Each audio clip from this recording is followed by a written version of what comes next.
Hello, good evening, everyone. Good afternoon and good morning. So, we are here on a Friday night bringing you a depth analysis, hopefully, that where you can also be part of the conversation regarding none other than Captain Ibrahim Traore, who is the topic globally as we speak. And for that, has been a long time, but anytime he is here, it's a pleasure, it's an honor. Welcome, Kwame. Thank you so much, Mahlet, and greetings to everyone who's watching. The audience of Connect Africa, who are mostly Pan Africans, of course, and African people on the continent and abroad. Greetings to everyone. Great. All right, then. So let's start. I mean, Captain Ibrahim Traore and other world leaders recently they have attended the 8 years anniversary of Russia's victory during the World War over Nazism. And he was, his visit was very much successful, and he was the topic globally. Just before that, also on April 30, there was this global rally in support of Captain Ibrahim Traore. After the African commander accusations, the false accusation against the president of Burkina Faso. Now, after that the global rally in support of him in beginning of May, we have come across two big, I would say, online media actually against, like, a kind of attacking. For example, the one is the Council on Foreign Relations of the United States, with the title "The Cult of Traore," and then also the African Report. It's owned, actually, I just read before I come, and it's owned by Jeune Afrique of France. And the Africa Report also published this article saying that the digital cult of glorifying Ibrahim Traore. Anyway, reading those articles, kind of, we know that who owns it and what motivates them and what is the goal, but it makes us in a way that to stop and check ourselves. Are we really carried away with this, Captain Ibrahim Traore news every day as a Pan-African platform? Because one of the things that the Council on Foreign Relations talk about is that particularly it is the African diaspora. It's not Africans at home, like, let alone the Burkina Faso, the Burkinabe people, who are talking about more Captain Ibrahim Traore, who, this African diaspora sitting from the comfort of democratic country in the West. They tell the Burkina Faso people, or for the country to be led by a dictator, things like that. Anyway, what I want to bring is that I want you to give us an analysis. Who is Captain Ibrahim Traore in, the views in the world? How is he seen or perceived by Africans, the Burkinabes themselves, the African institutions like ECOWAS and the African Union, and those imperialists, the media? From those point of view, I would like us to look at it. So to start with, do you think that all these Pan-African platforms on social media are just getting carried away with the hype of glorifying Captain Ibrahim Traore? Is it, how do we balance check what is, what is being said by him and what are the things done, and what do the Burkinabes themselves say about him? Let's start with that. Okay. Thank you very much, Mahlet. I think you have even partially addressed the topic that we are discussing today, of course, which is Captain Ibrahim Traore, and he has made a lot of news. He did not actually, for us to back up a little bit. It's not today that Captain Ibrahim Traore is making news. He started making news way back.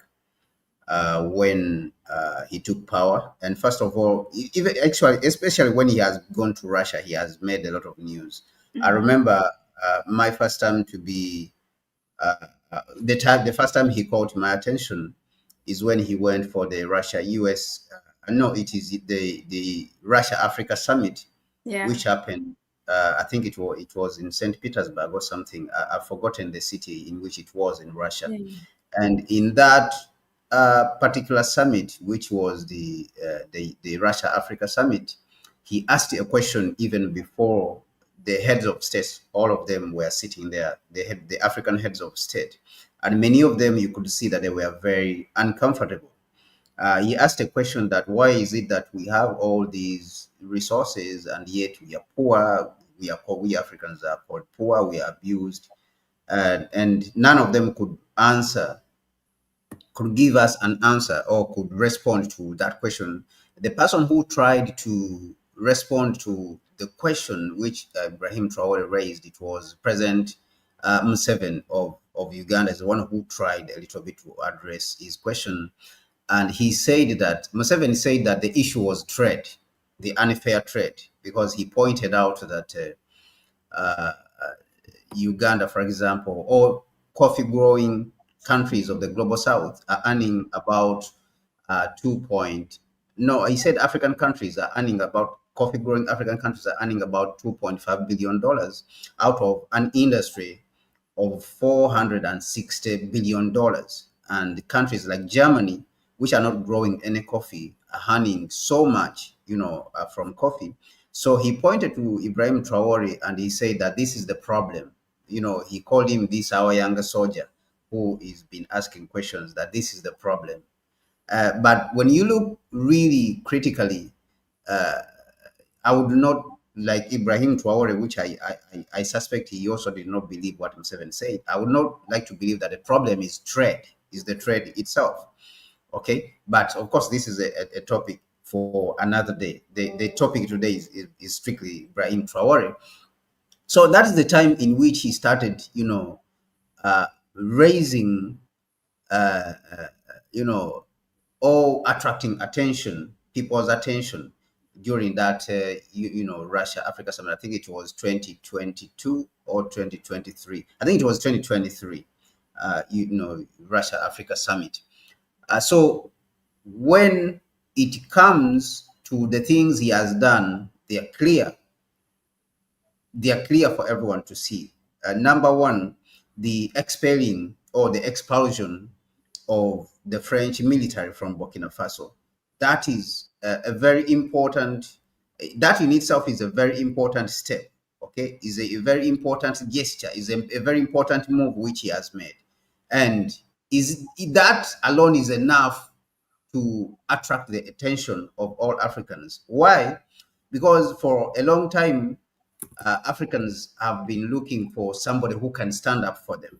You remember here when President Akufo-Addo, former president of Ghana, that when he came to power and he started talking tough against the imperialists, how he was saying that Ghana beyond aid or Africa beyond aid, we don't need aid and all these things, that Africans were very excited during that period that somebody at least is speaking for us. So we are sort of like, as Africans, not actually only, not on the continent only, but even in the diaspora, African diaspora, or the so-called people of African descent. That is why you see that African Americans included right now, they are very excited about Traore. Why? Because we as blacks, we have been abused psychologically. We have been abused at every level. And we have sort of been left that there's no one to speak for us. Okay, so when you see Africans excited both on the continent and in the diaspora, people of African descent excited about this, what they are demonstrating is that the leadership which has been existent or which is existent on the continent is insufficient, is not doing what is expected of them. What is expected, what the African people or black people globally are expecting from their leadership is not what is being done. They want something, they want somebody, they want a leader who is going to stand up for them and defend them against the whites. Okay, because black people have been abused for a very long time. No one like stands up and speaks for us. So when people are in this kind of position and they are seeing in the Chinese, for example, they cannot be abused like that. You cannot speak against China. You cannot abuse China. You can see what President Xi has demonstrated, even with this, tariff war which Trump started. That President Xi stood, and all of them, the Chinese diplomats, the Chinese leadership, has said that they will not accept bullying, and they have gone out all around the world. President Xi, when he went to Southeast Asia, visiting Vietnam, he said they will not accept bullying. He went to Russia, he said they will not accept bullying. They are calling the United States a bully. Now, he invited the leaders of South America to China, and he said that they are saying the same thing. He said that they will not accept, bullying. If the United States wants to act in a bullying way to try to push China around, it will not get what it wants. So we as Africans, we have sort of been looking for somebody like that, somebody who will speak for us, somebody who will defend our image as a people, just like how the Chinese are being defended. They are proud now. The Chinese are proud of their leadership.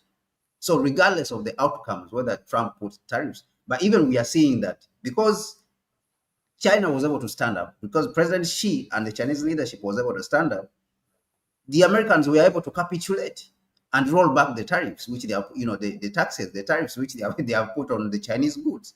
So this shows respect, that the Chinese now are gaining more respect. So when you see Traore expelling the French military and what they're calling actually even nationalizing of gold in Burkina Faso, which is not nationalizing. Actually, they used Burkinabe money to buy out these foreign companies from Burkina Faso. They did not just nationalize. Nationalizing actually, in many cases, means that a government takes over the resources by force. But actually, what Traore did is that they have increased the stake, the Burkinabe stake, in the gold mining by using their own money to buy out these companies. And this is something which also Saudi Arabia did. All right? Because initially, Saudi Aramco did not belong to the Saudis, did not belong to Saudi Arabia. It belonged to the Americans. But these guys, they bought it out. They bought out Saudi Aramco and it became theirs. So this is the same thing which Traore has been doing. So all these gestures, you look at the roads. Wodimaya was recently in Burkina Faso showing roads, showing the things which are going on over there. Agriculture is being, enhanced. People are growing their food. Okay, pride. We have sort of been stripped. We as Africans and Black people globally, we have sort of been stripped of our pride with the help of our leaders, with our so-called leaders, because they keep quiet even when they abuse Africans. These guys keep quiet. They don't say anything. So when we get something, or when we get somebody like that, like Captain Traore, who is willing, like, to defend our image as the people.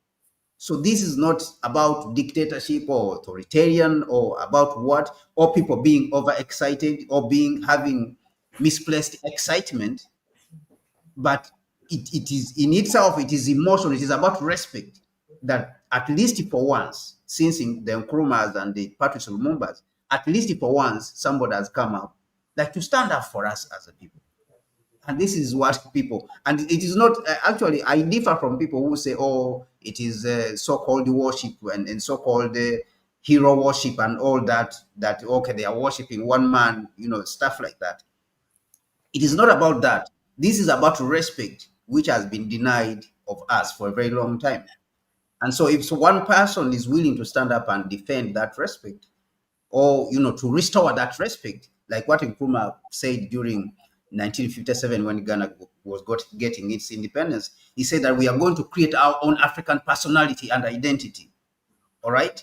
So what Nkrumah was asserting, what he called the African personality, is that we have an identity. We don't need to live in the image of another person. We don't need to live in the image of France. We don't need to live in the image of Britain, or we don't need to live in the image of the Arabs. Right? So this is what Nkrumah was talking about. Now, ever since the Nkrumahs, who are really proud to be Africans and Blacks, there has not been really leadership, apart from the Sankaras, the era of the Sankaras who came in after the Nkrumahs have gone.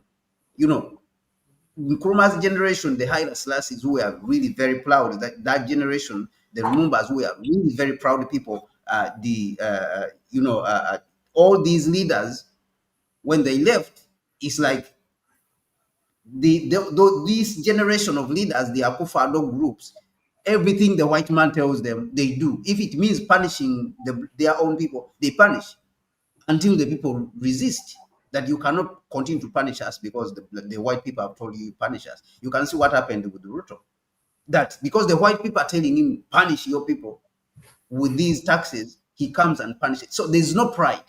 Like he cannot sit back and defend his own people and say, no, these things cannot pass. These things, we cannot do these things.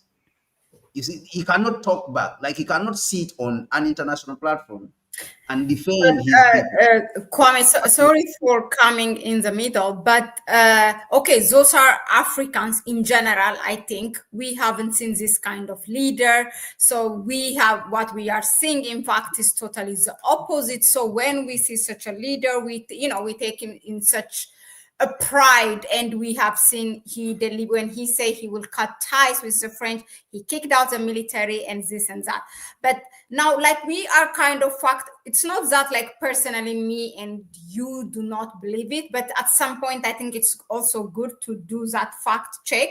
So let's start with the people, the nations that he is leading. First of all, there is this barrier that, most of what's coming out from the Burkinabe people will be in French or in their own language. So for the English speakers, we really don't know what's going on. I mean, we can always use technology, but all I'm saying is, how can we fact check, just so that we have an answer for any narrative or, this misinformation campaign comes to us, so we have a tool to defend it. So how can we check whether Burkinabes, how they perceive their leader? Yeah, I think that we can see on platforms, we can look at Burkinabe platforms. For me, I have Maybe friends from Wodemaya, Burkina. what he did is... Yes, we have Africans who are going there, apart from relying or instead of relying on Western platforms like BBC and France 24 and all these, whose work, of course, is to push Western narrative, to push imperialist and arrogant narrative, a neo-colonial narrative. I mean, there is Africans who have gone to Burkina Faso, like you rightly mentioned. Wodimaya is there, and many other people who are speaking about, who have been talking about the Sahel region. We can look out for this platform, but even there is Burkinabe platforms themselves. I mean, it doesn't take much for you to search out, Burkina Faso news and prominent Burkina Faso platforms and stuff like that to find out, what is going on, in Burkina Faso. I mean, it doesn't take much. But also we have seen that, Burkinabe or African platforms, credible, African platforms have come out to show that the people came to defend their leader, even when these coups, tried to happen within the country. But you can see that this patriotism, because of the support of the people, this patriotism has even gone all the way to the top, to the security men. You can talk of the guards who said that, okay, they were trying to bribe us so that we can kill, Captain Traore. So you can see that they see that support. And remember that what happened in Mali, what happened in Niger also was sort of similar to this kind of situation. That what happened in Niger is that the people were tired of this Bazoum, this President Bazoum, who was just moving in the shoes of France, and even insulting the people. That saying, in one time he gave an interview with Al Jazeera, and he said that they need France in Niger. That if it was not France, then there will not be government in in Niger. You see, so it was sort of like a disrespect to the military people, the Niger military men who were governing, who were guarding the country, or who were sacrificing, to keep the country secure, to praise France instead of them. So I think that this was in itself very disrespectful. But what we see also is that the people were tired. In Niger, the people were tired. All right. And the military itself saw this. So it took advantage of that. And that is how it has been, able to maintain the stability in Niger, which you are seeing, including also in Mali, that whenever the military came out, people came out, in numbers to support them, whenever they came up with that initiative. And so this is what we are also seeing in Burkina Faso, that this attempt to overthrow, by France, and the United States to overthrow, the president in Burkina Faso, which they are not trying in Guinea, because we know in Guinea they have a hand in there. So they are not trying over there to overthrow Doumbouya. Why? Because they have a hand in there. They had a hand in Doumbouya's coming to power. So they are not trying over there to overthrow. They are only trying in the Sahel states, the AES states of Mali, Burkina, and Niger. That is where they are trying. So the people on the ground, you can see that they are in support of their leader. All right, they do not care about what the Western countries are saying, whether they are talking about democracy and all this, because we've been suffering under, in Burkina Faso, we have been suffering under Blaise Compaoré for more than 25 years. Where was the United States to come and tell us that Blaise Compaoré has been there for 25 years? It is not democratic to be there for 25 years. The United States was nowhere. France was nowhere. Instead, they were working with Blaise Compaoré, who killed, Thomas Sankara, to continue to oppress the people and steal the country's resources. Yeah. That's what they did. Now that the country has a good leader, they're trying to tell us that he's a bad leader. He's not democratic. He's not a rule of law. And he install a constitutional order. Where was the constitutional order? Where is the constitutional order in Ivory Coast when Ouattara added himself a third term, when it was supposed to be 2 terms? Where was the United States and France? They didn't do anything. So I think that the people cannot be fooled anymore, with these kind of rhetoric. So, the news is out there, for people who want to do a little bit of more research. Credible information is out there. Even in this platform itself, is enough for you to get more credible information than all the group of Western, media platforms who are out there, parroting nonsense.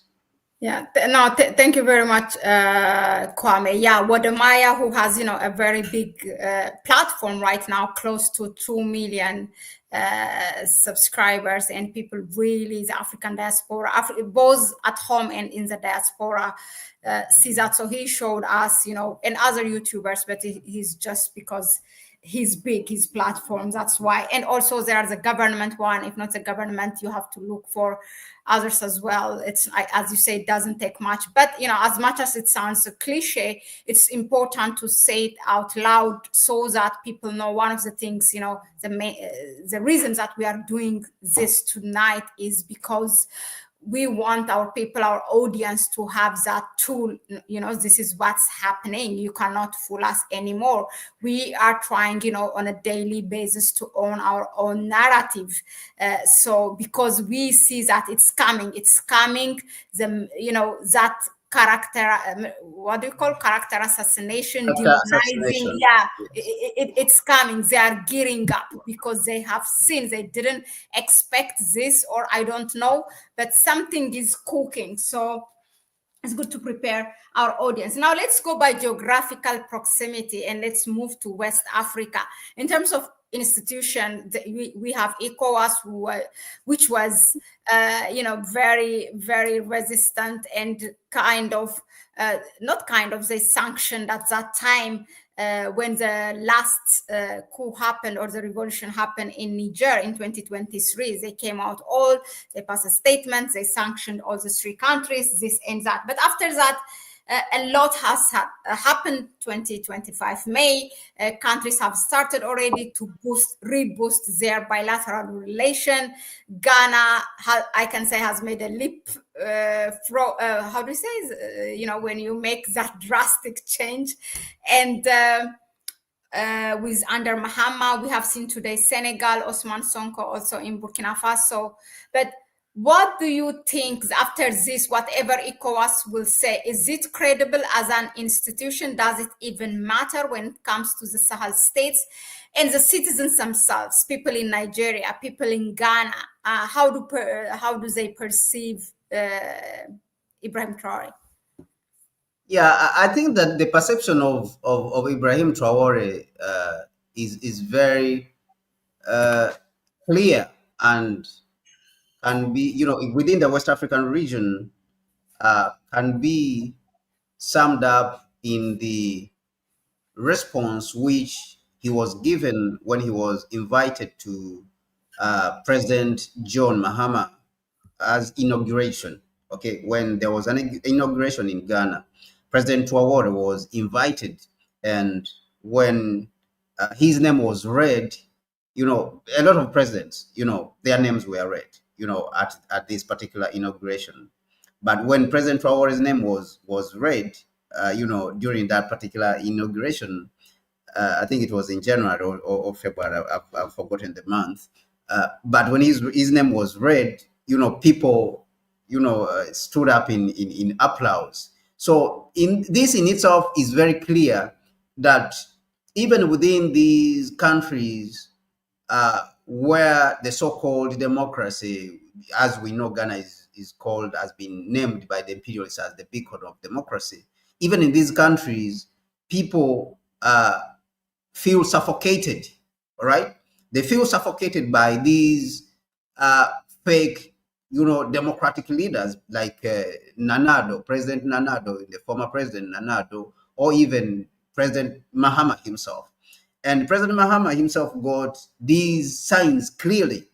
He got the signs clearly, and he understood what is going on. So that is why you see that immediately after swearing in, President Mahama took a trip, to these countries, to go and visit these countries. He visited Burkina, visited Mali, and visited Niger to go and understand what is really on the ground. All right. But the African people are already ahead of their leadership. And that is the fact. African people are already ahead of their leadership. They have already understood. So it tells you where the African people want to go. That we don't want to be neo-colonial states. We don't want to be puppet states. Like, we want to be real sovereign states. We want the African continent to be a sovereign continent. All right. So what is missing there is assertive leadership. So that is why you see that Traore, everywhere he goes and whatever he's doing, is applauded by the next generation, the next generation of Africans, that this is the right thing to do. Why so what people are saying, why are our leaders not doing this for us? So that, what happened in Ghana during President Mahama's inauguration for his second term as the president of Ghana is demonstrable, or is demonstrative of what the feeling is. Even when you go to Nigeria, many Nigerians have been saying that we wish, the spirit of Traore can come to Nigeria. Why? Because they are tired of the dysfunctional group of, middle class. You can call it African middle class, all right, who have held the continent hostage to the point that the system is dysfunctional, right? The neo-colonial system itself is dysfunctional. That's why we have not been able to move as a continent. That in 1970, where we were in 1970, our share, our GDP share of the global economy is similar to our share today, 60 years on, all right, 50 to 60 years on. Our share of industrialization, in the global industrialization in 1960 until now is similar. So it shows you that these guys are defending a system that is not serving us, a system that is against us.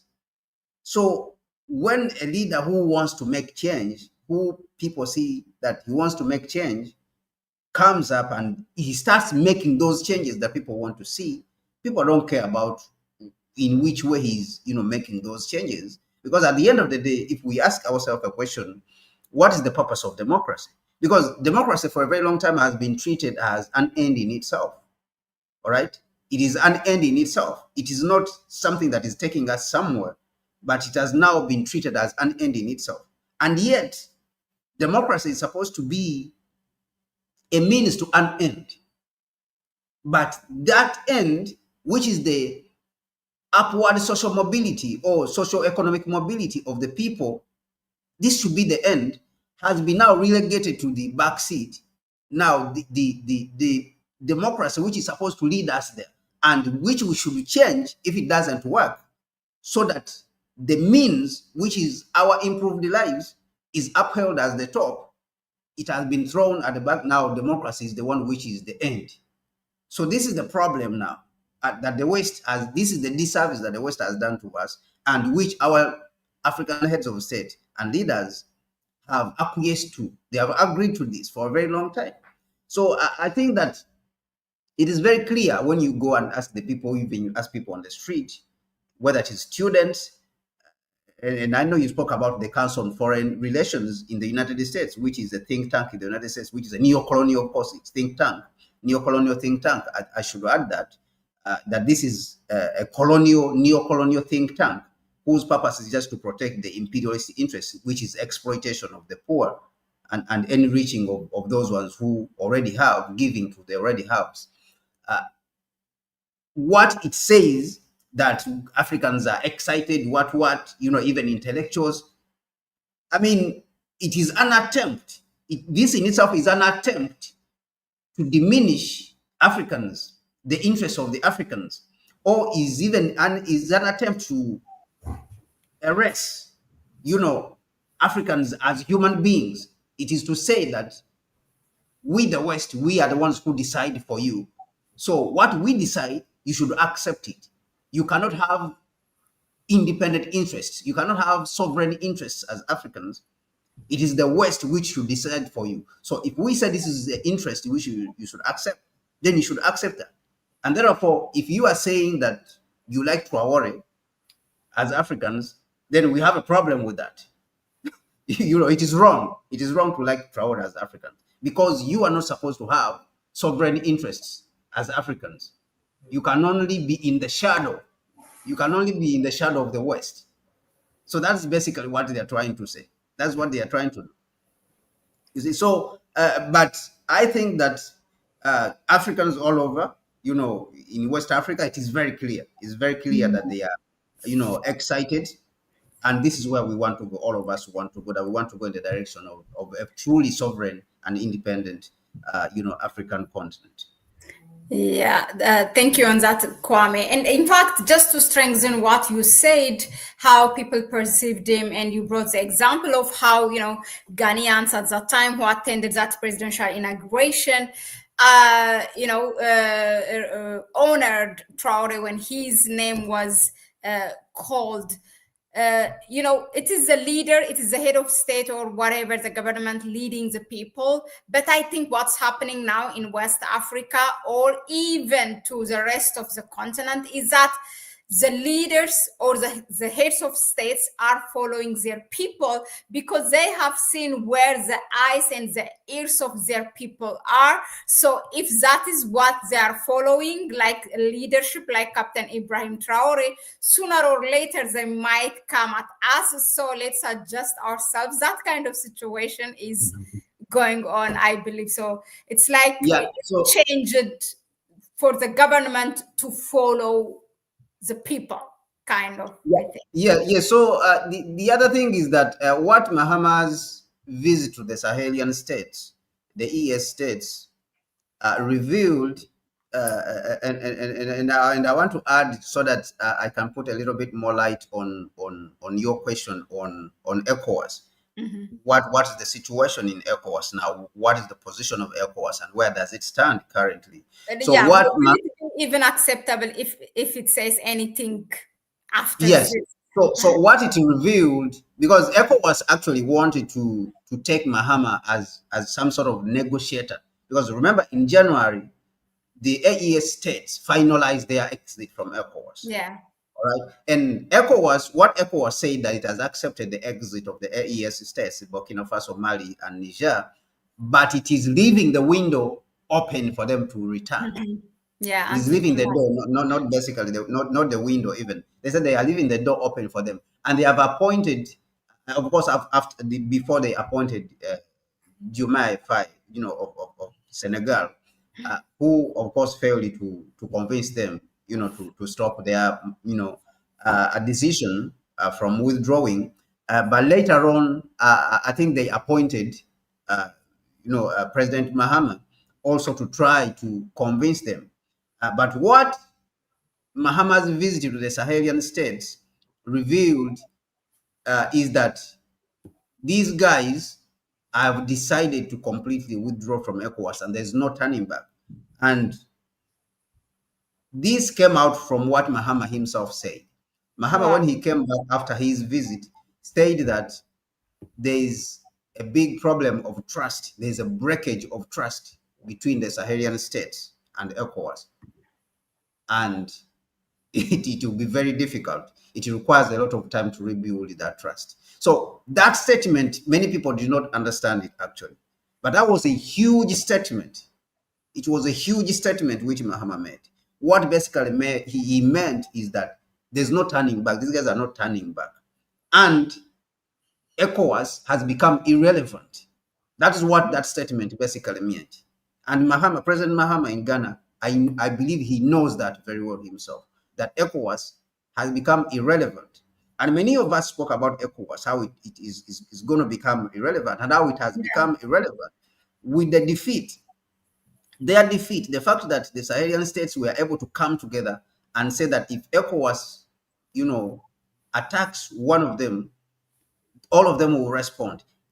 And during that period, ECOWAS failed to attack because of fear. They failed to attack because many people predicted that there's going to be a huge war within West Africa if ECOWAS dares to attack, Sahel. Many Africans were saying they are going to jump on, and go and fight, with the Sahelian states, fight against ECOWAS. All right. Many Africans were ready to do that because people know that we are enduring neocolonialism. But then when these neocolonial presidents, these neocolonial black presidents, when they take it a step further to try to attack the people who are trying to bring liberation to all of us, this is where people say that these guys are crossing the line. This, we cannot take it. You see? So during this, when ECOWAS failed to attack, this is what really made ECOWAS itself as an institution completely irrelevant because it failed. And even Ibrahim Traore, during his interview when he was interviewing with Sputnik in Russia recently at the celebration, I think it's the 80th celebration of the defeat of Nazi Germany in 1944 or 1945 during the Second World War. He said that how can ECOWAS say they are putting up troops to come and fight against their own brothers, but for all this long they have never put up troops to come and fight against the jihadists. But they want to put up troops and combine troops and come and fight against their own brothers who are fighting, their brothers who are throwing off the chains of neocolonialism. So basically what ECOWAS wanted to do is to put back the Africans who are trying to liberate themselves, put them back in chains. So that's what every African perceives. So as an institution, the leaders themselves, the neo-colonial leaders, not the African leaders, I will not call them good leaders, but basically the neo-colonial leaders, starting with the Tinubu of Nigeria and all the others, the Ouattara, they know that the institution itself has become irrelevant. And this is, ironically, this is something which Nkrumah warned about long time ago in the 1960s. Nkrumah said we should not form those institutions. Do not form the regional bodies, the East African Community, the ECOWAS, because Nkrumah said that these are going to be used as vehicles for neocolonialism. Do not form them. The institution that was necessary for us to form was the Union of African States, forming the United States of Africa. This is what he called for. Because Nkrumah knew way back in the 60s that these institutions are going to be used. And lo and behold, the institutions turned out to be used like that. And what has this led to? It has led to the institutions the regional bodies, the so-called regional economic communities, to becoming irrelevant. Why? Because they are not serving now the interests of the people. And we saw this with when this situation, this tension was rising. That when ECOWAS was having these meetings, scheming to attack the Sahelian states, you saw that in the whole room, it was full of white people in the back, only a few black people on the front, who are so-called leaders, who are the puppet leaders, who are the neo-colonial leaders. But the whole room was full of white people, and they are calling themselves the ECOWAS. You see, because these guys, they were the ones driving and pushing these puppet leaders, who pushing these neo-colonial, African heads of state to go out and attack the Sahel states. Why? Because what is at stake is that they are losing so much. They are going to lose so much. They are going to lose the gold. They are going to lose the uranium. A few weeks ago, you saw that in Spain, electricity was going off. Mm-hmm. Electricity was going off in Spain, right? There was a huge blackout in Spain. So these are showing you, these are the signs that people are taking back their resources. Africans are taking back their resources. Now you start having problems in Europe. Now you start having problems in Europe. And we have seen these same problems in France, demonstrations, economic contraction. You can see problems in Germany. Why? Because Africans are taking back their resources. So now, do you want to stop, you ECOWAS? Do you want people who have been suffering for a very long time, who are Africans, to see you as a hero when you are trying to fight against the people who are trying to liberate us? Mm-hmm. So, in conclusion, or in summary, the neocolonial institutions such as ECOWAS, whether it's the EAC and SADC, all these ones have become irrelevant, as Nkrumah predicted, because by their very nature, they were not formed to fight for the interests of the Africans.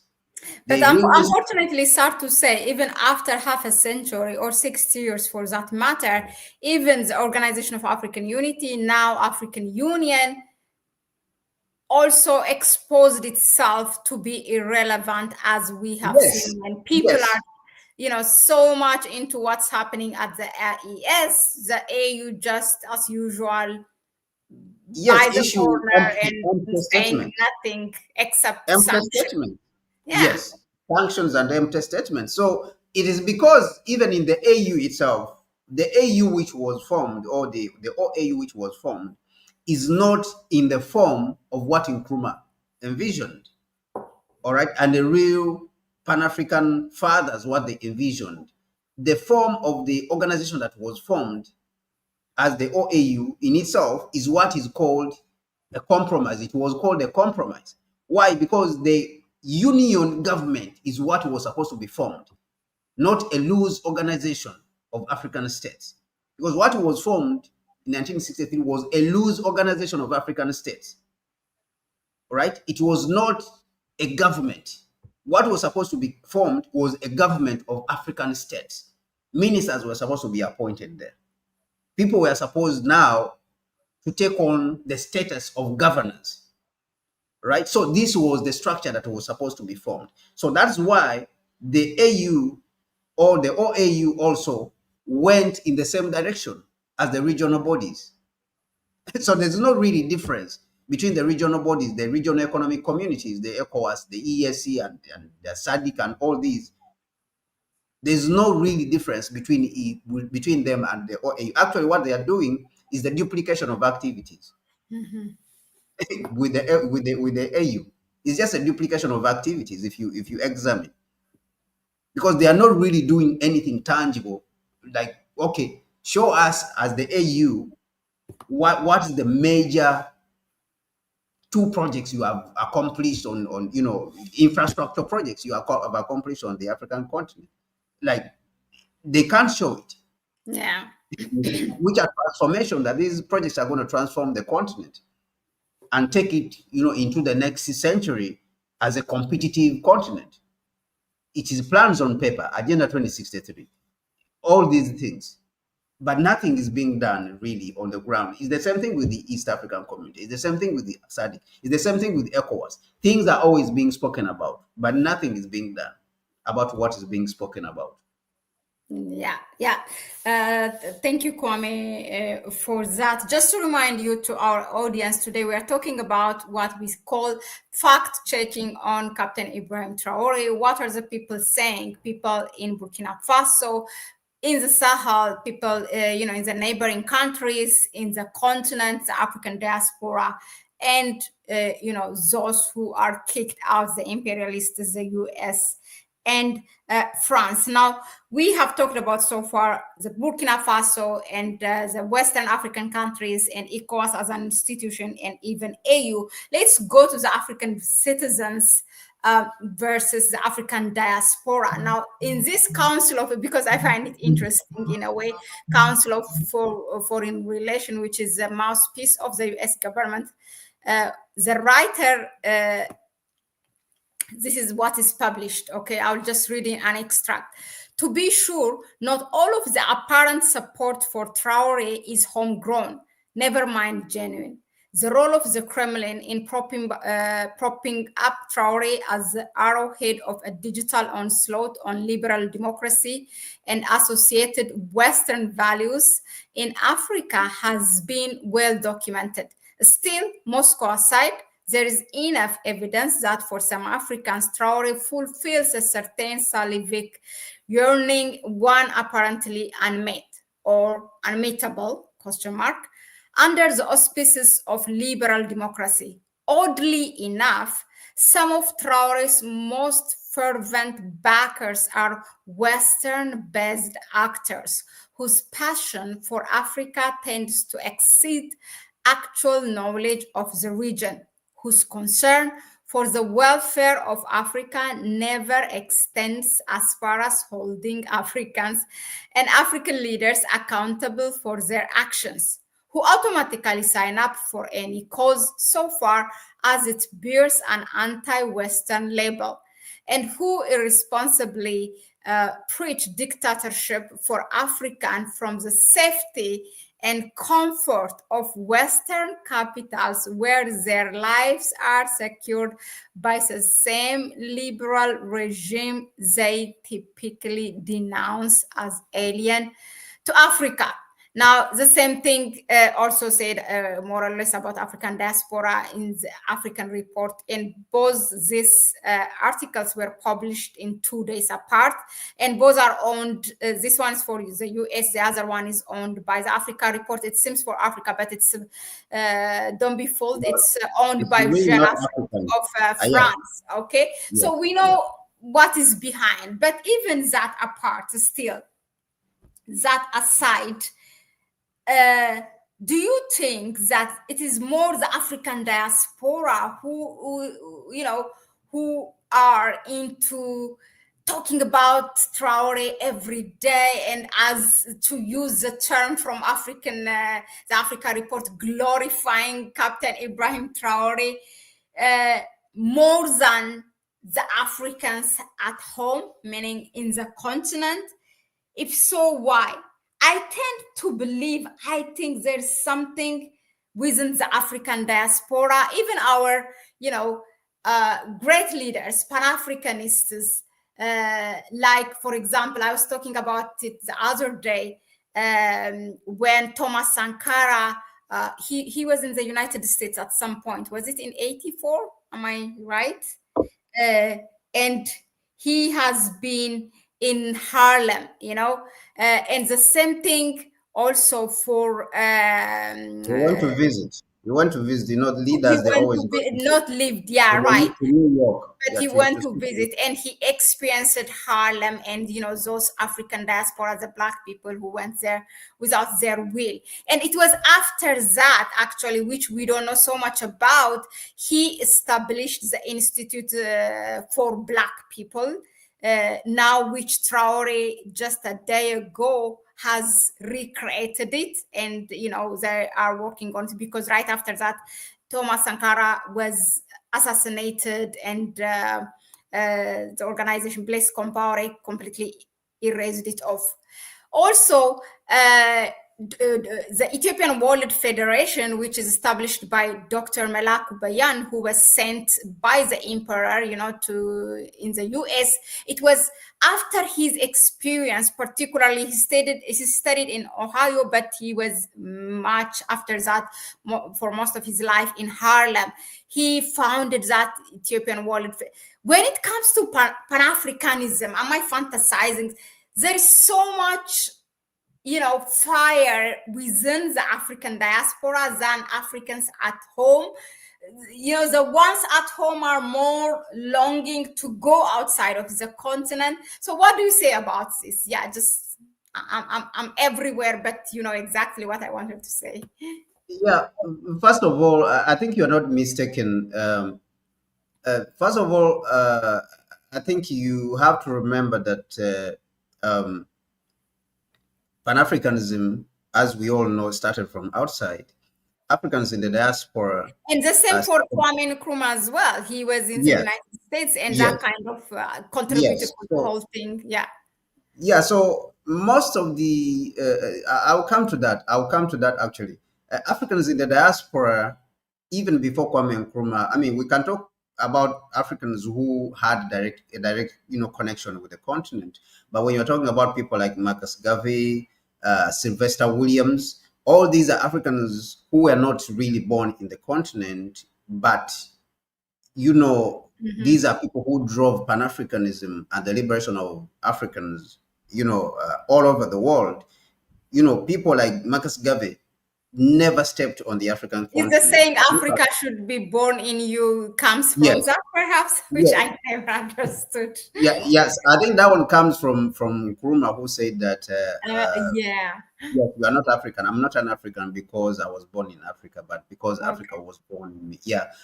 But of course, Marcus Garvey was almost in the same spirit. But there's many other Pan Africanists from the United States, from the Caribbean, who drove Pan Africanism. They actually created that sort of African consciousness, Pan African consciousness, for the liberation of the African continent. Started away from outside. So it is not being out of touch with the reality, or it is not being mistaken that you look at it that Africans in the diaspora have so much fire within them.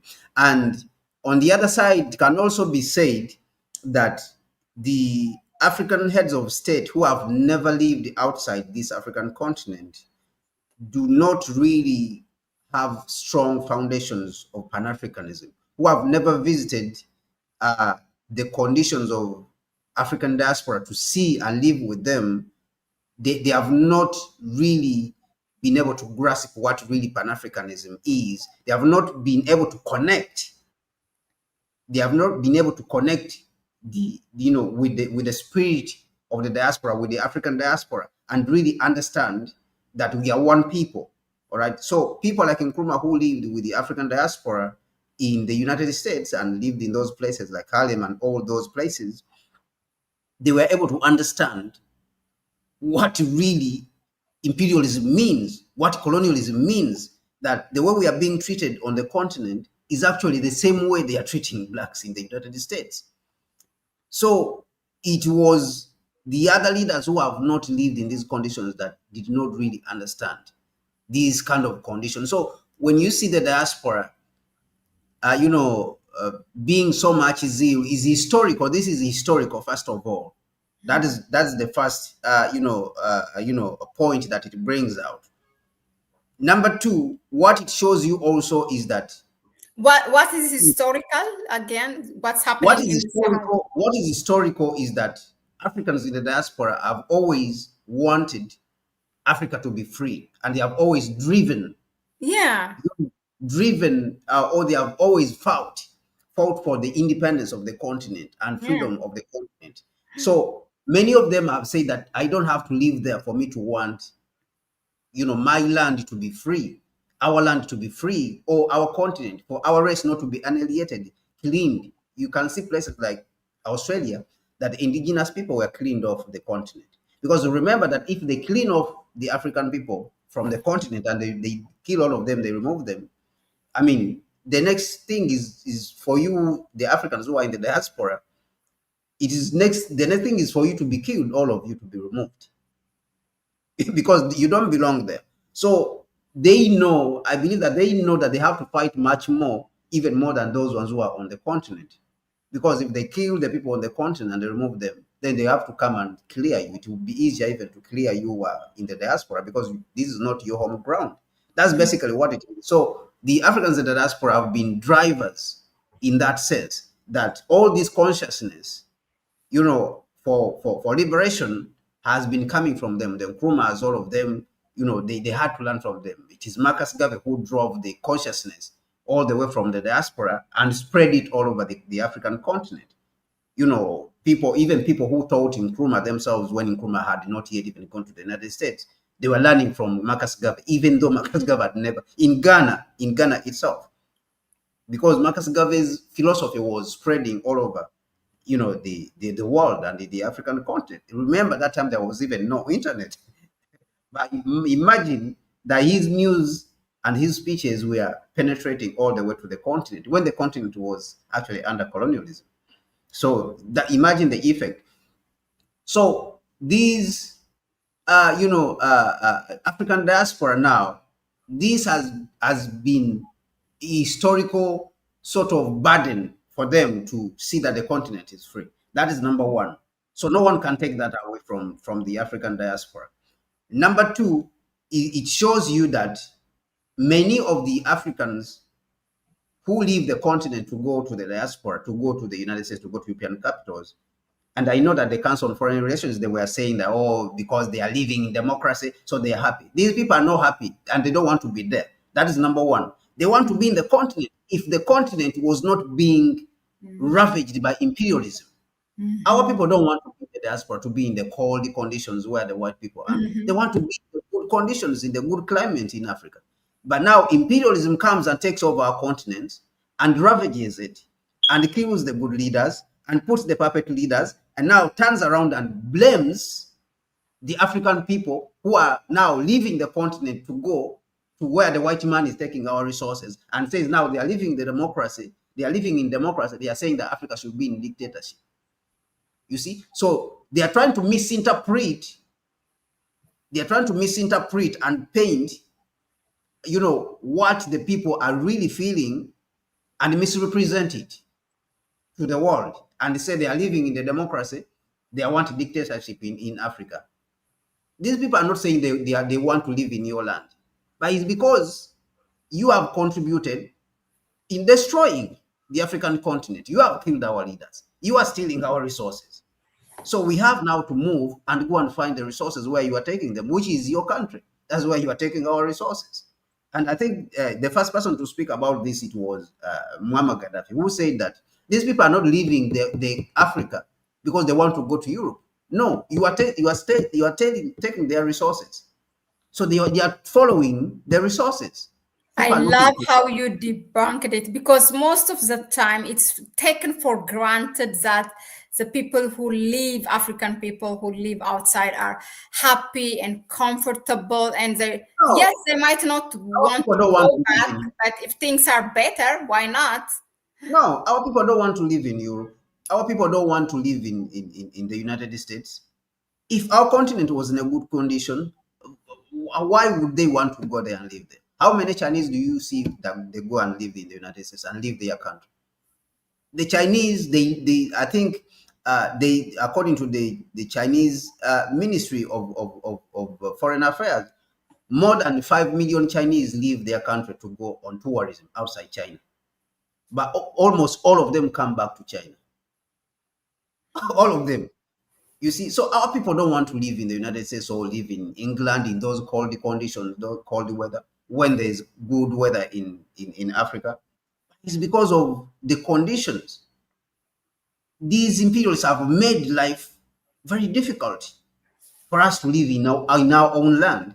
And now when we go there, they blame us. So the people, what the African diaspora now are saying is that this is the right thing to do. Why? Because we want to see the African continent in the right condition so that we can come back. So these people now are trying to represent. These imperialists, the Council on Foreign Relations or Council of Foreign Relations of the United States, they are trying to misrepresent that deliberately. And I know that they know what they are doing. They are deliberately trying to misrepresent it. You see, so this is what I think that we can read in that. And also, number three, on the side of the imperialists, is that this misrepresentation, what they're trying to achieve with this misrepresentation is that they want to, absolve themselves of the wrongs they have done. You see? So they want to absolve themselves of the wrongs they have done to the continent. And they say, okay, we are giving you a good thing, you should accept it. And of course, to continue to plant their narrative. They want to continue to force their narrative on the throats of the Africans. So even for educated Africans, that is why you see the article which was published in the Council on Foreign Relations, they were saying that even the African intellectuals, is the so-called what? They are also praising Traore. You see? So what they are saying is that what we taught you, the book called The Miseducation of the Negro, what we taught you, now you are going away from what we taught you. Why are you going away from what we taught you? The things we have been teaching you, you should hold them up. Why are you African intellectuals in the diaspora and those on the continent? Why are you now not praising the system that we are teaching you, and you are praising Traore? So they see this, and they see it as a threat. Actually, all right, they are fighting. They are fighting because they are losing. They are continuing to fight with this fake, narrative, because they know that they are losing. They are losing the fight. You see, so this is I think that we can read from this misrepresentation and also the reaction of the African diaspora. Thank you very much, Kwame. Really, that was really, really interesting. Would you like to add something on the part of the African citizens at home? Yeah, I think that what I've said for the African citizens at home still stands, that the Africans, where we want the continent to go, of course, the response of the African leaders on the continent has been mixed. You have seen that some of the African leaders have been somewhat lukewarm in their response. People like Ruto, initially they said that these were undemocratic, regimes and all that. Therefore, countries should return to democratic rule, the rule of law, so-called, which rule of law has become the rule of exploitation for Africans. What we are seeing is the rule of exploitation by the West, is what they are calling the rule of law, instead of calling it what it is, this is exploitation or rule of neocolonialism. So instead of Ruto saying we want countries what it is, to say what it is, say it like it is, instead of saying that me as William Ruto, I'm advocating for those countries to return to the rule of exploitation by the West. He's saying that it's the rule of law where he wants them to return to. But the African people, their stand, I believe, is very clear that the continent, the signals are clear, the signs are clear that the continent cannot continue to move in the direction where it is going, whereby a few people are there to protect the interests of white people on this continent, the interests of neocolonialism, which is continuing to exploit and impoverish our people all over, the continent, and even, all over the globe. I wanted us next to discuss about how the West, meaning the imperialists and those right-wing white people, I don't know if there's any difference between the right wing of white people and then the imperialists, but in any case, how they perceive Traore and what they are saying right now about him. But let's just dwell in the continent for a moment, because this reminded me about how Duma Boko of Botswana Ibrahim Traore, not only for the people, but he became this reference point even for the leaders. He has set the bar so high, so they have to mention this newly elected presidents has to make a reference to him. So we listened to, in one of his speech talking about Traore, and I think also, if I'm not mistaken, Kagame has Yes, mentioned him. So what yes. do you think of that? What Yeah, can we make interesting. out of it? Yeah, so interestingly, Traore has been also made as a reference point in the Namibian parliament also. I think it was Yeah, in Namibian parliament or Zambian parliament or and something like that. Kenyan parliament as well. Yeah. Yeah, so what this shows actually is that we are going in the wrong direction, and many of these heads of state know it, but many of the heads of state have let uh, being cowards, cowardice, overtake their judgment, and their own interests have sort of boxed them into that box of cowardice, of fearing, because basically cowardice, towards who? It is towards the West, because they don't want to die and all these things. They cannot sacrifice. All right. So there's a mixed picture now that we are seeing. But there's also what we are seeing is that the, the, the, the miseducation is real. That's one thing also which we cannot, uh, uh, uh, say it doesn't exist. All right.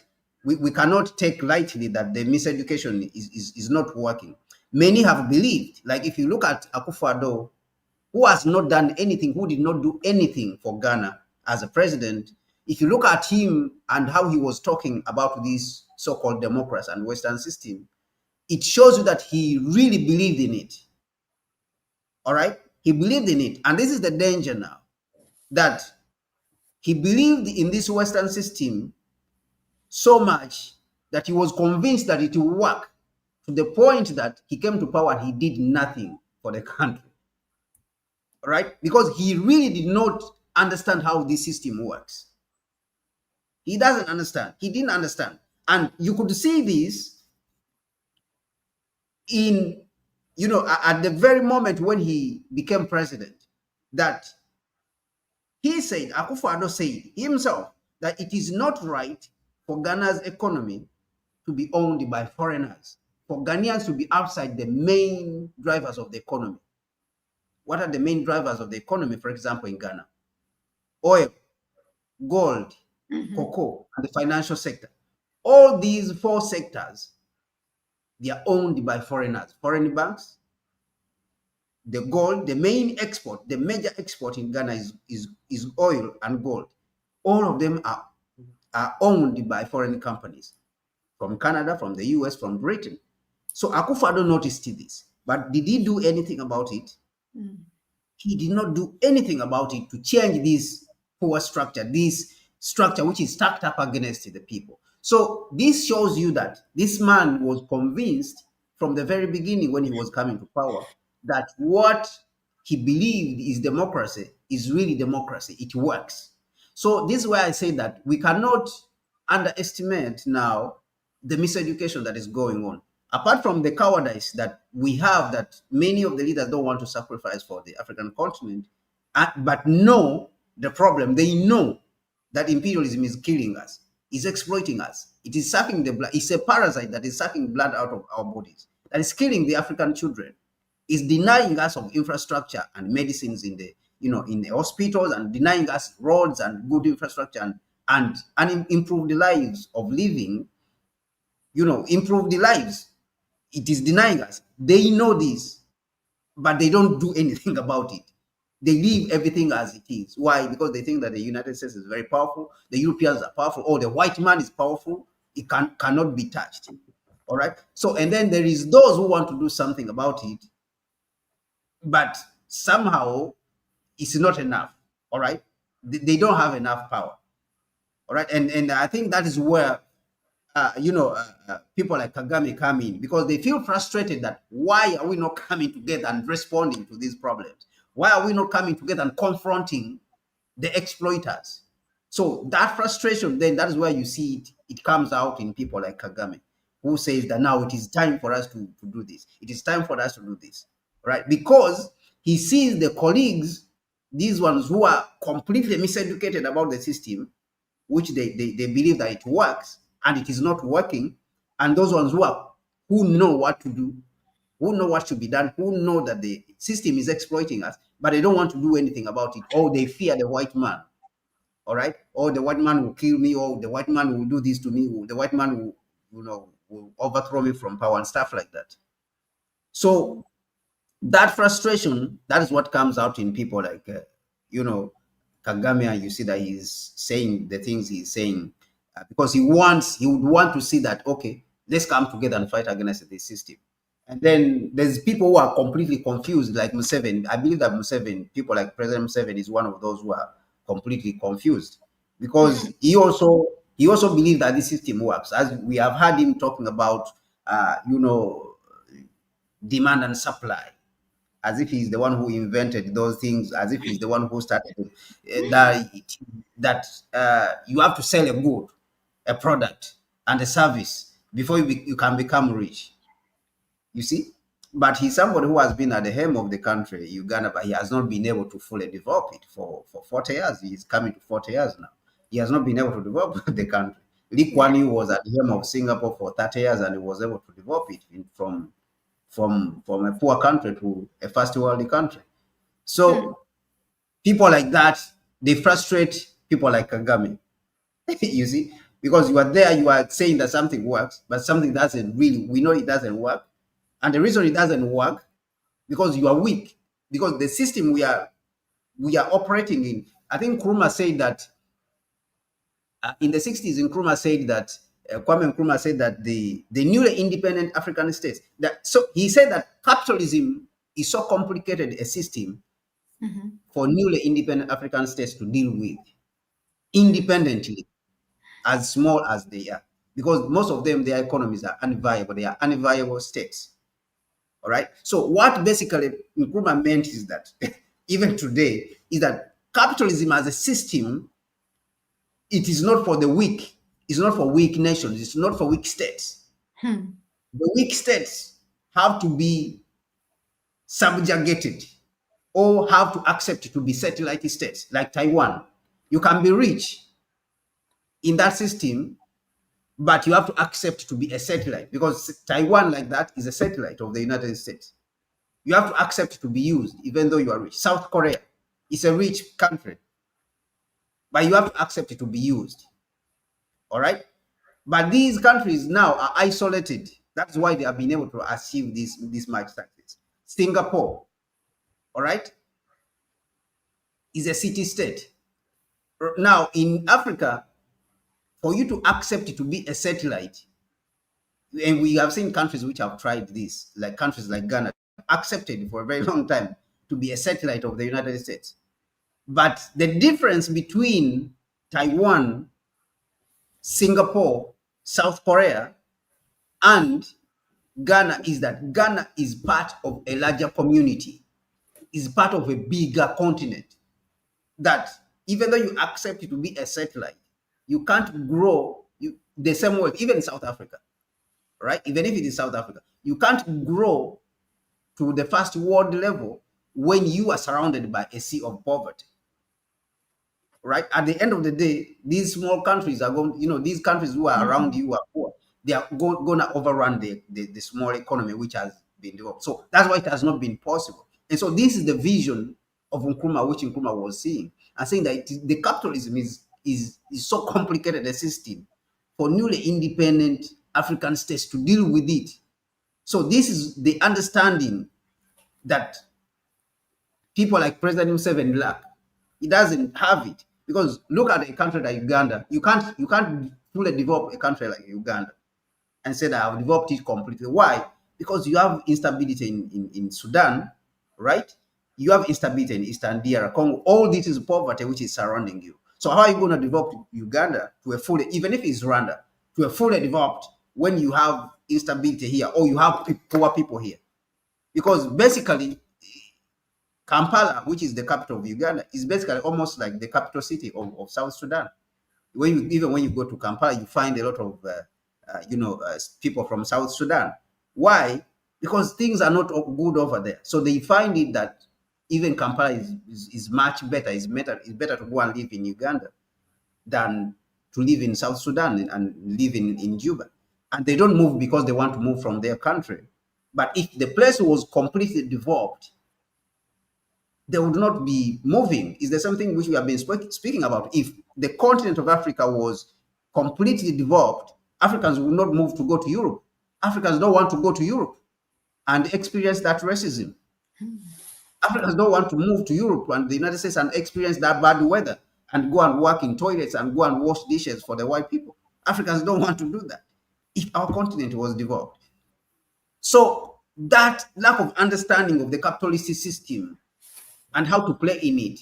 Now, this is different from somebody saying whether the capitalist, we are not arguing whether the capitalist system works or doesn't work. But for you to play in it, you have to be strong.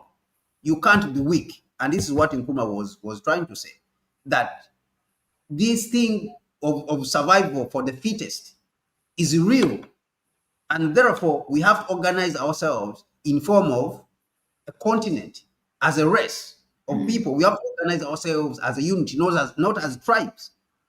Because after after slavery or after colonialism, we realized after colonialism that it was no more viable for us to organize ourselves in tribes and succeed. Why? Because the world has moved on. Even though our tribes, many of our tribes, we looked at them as nations. They were nations. In Africa, tribes are nations, right? But it was no more viable for us to organize ourselves in tribes. So Nkrumah was taking that thing a step further because he saw the future. Nkrumah saw the future and said, even the small states that we are talking about, they cannot compete, because he saw the emergency of countries like China, the emergence of countries like United States. Nkrumah saw the emergence of countries like India, USSR, Russia. And he said that Africa will not survive if we fragment the continent. It is not viable for us to organize our society in this kind of manner. Therefore, we have to organize ours. But even today, people like Museveni and all the other small, who are called regional warlords, I call them regional warlords on the African continent, they still think that they can build a small island on the African continent and succeed. So this is the problem that we have now. When you see people like Kagame frustrated and saying they are supporting Traore, or when you say, the president of Burkina Faso supporting Traore, these guys are just echoing that sentiment, Nkrumah's sentiments or Nkrumah's vision, and saying, why are we not doing the right things? Why can't we do something once? Why can't we say something and do it? Why? It's because we are hanging onto a system that we know it doesn't work, but we are hanging on to it because of certain reasons, such as fear, and of course lack of courage.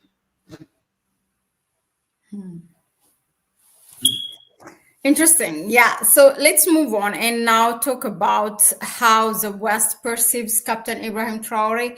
Recently, we have seen during his attendance in Russia for this 80th anniversary of Russia during the World War against Nazism, that Russia has sent, actually, we have seen him taking off and when he was about to return, these Russian planes and jets, it was across the social media as well. The way one is maybe for his security. Second, definitely Russia is sending a message with that. And then on the other hand, we see the US, last time in their Senate, how last month the AFRICOM commander has falsely accused Burkina Faso's president, Captain Ibrahim Traore. So what do you think? How do they perceive him? Like, not perceive, but their view. What are they trying? We know how they perceive him. He's a threat for them, for the West, for the US and France particularly. And how are they dealing with him? What things should we expect and be prepared Yeah, if you can enlighten Yeah, us with. yeah. So I think that Captain Ibrahim Traore himself has really prepared himself. As you said, we know how they perceive him. They see him as a threat, and hence the trials, the various trials to overthrow his government, because they want somebody who's going to submit. Everyone has to submit to the West. Everyone has to submit to Western elites. All right. If they want resources in a particular territory in the world, especially for the weak territories, they have to get it. And you have seen what they are doing to Ukraine. That they made the Ukrainians to capitulate until they signed the mineral deals. All right. So uh, this is the thing about capitalism. I think it is Martin Luther King When who. you see that, I mean, for a moment, we are allowed to be flexible, right? Uh, it just reminds me what happens to Congo, DRC, and then how they come as a negotiator with this transactional peace deal and make them sign for that. And if for Ukraine also, if you want to peace, it's just that Ukraine is much stronger than DRC. But what happened is the same United States approach wherever they see. Yeah, so what I was saying is that Martin Luther King said in one of his writings that someone who will leech, because he lived during the period of lynching white people, lynching black people, white people lynching, black people and killing them and all that. And the police, mistreating black people, segregation, Jim Crow segregation, or which was called the United States apartheid system. So he said that if someone leeches a black person, he will consequently leech even a white person. I think that statement sums up the system, the capitalist system. That even though we see that the exploitation is mainly subjected to the people of the global south, but this system is so cannibalistic to the point that they can turn against their own and also exploit them. That's why some people say that the British first, tried to enslave the Irish, before they came to enslave Africans in the African continent. They enslaved the Irish first, but the Irish are white people too. You see, so this is where the other African thinkers, such as Martin Luther King Jr. and the Kwame Nkrumahs and the Sobukwes, look at this system uh, from an internationalist perspective, what they call African internationalist.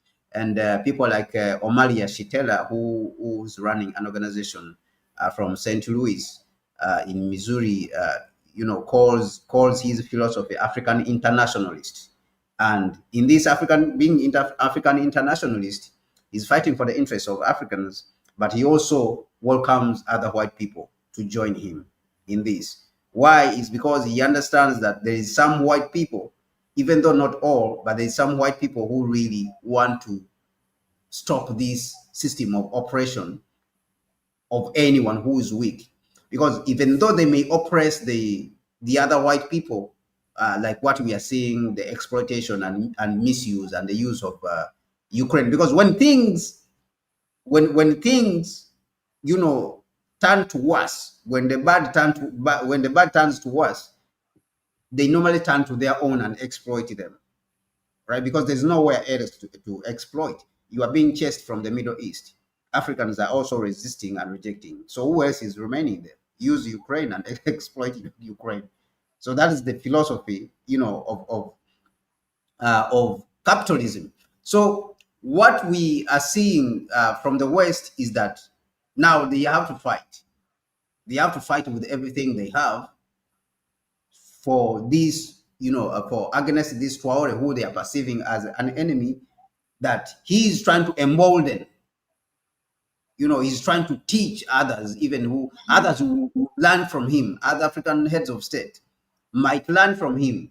So use him as a lesson. Use him as a lesson to teach others that you cannot You cannot respond to the West. You cannot stand up against the West. You cannot speak against the West. All right. So this is what we are seeing, that they're coming out with all types of tools against Traore. They're coming out with all their media. They are discredited media and all kind of narratives. And they are intellectuals. They are intellectuals. Mind you, imperialism cannot exist without its intellectuals. And of course, some of the African intellectuals, of course, we see them there. Even the Council of Foreign Relations, they have an African division, by the way, which comments about Africa. Yes, they have Africans there who have they have a division on on The Africa. writer of that article is in Nigeria. Yes, they recruit Africans. They recruit Africans. And there are 2,000 recruits, which are journalists by profession, yes, researchers, lawyers, yes. but they belong to the institute. So surprisingly, these Africans do not edit those articles.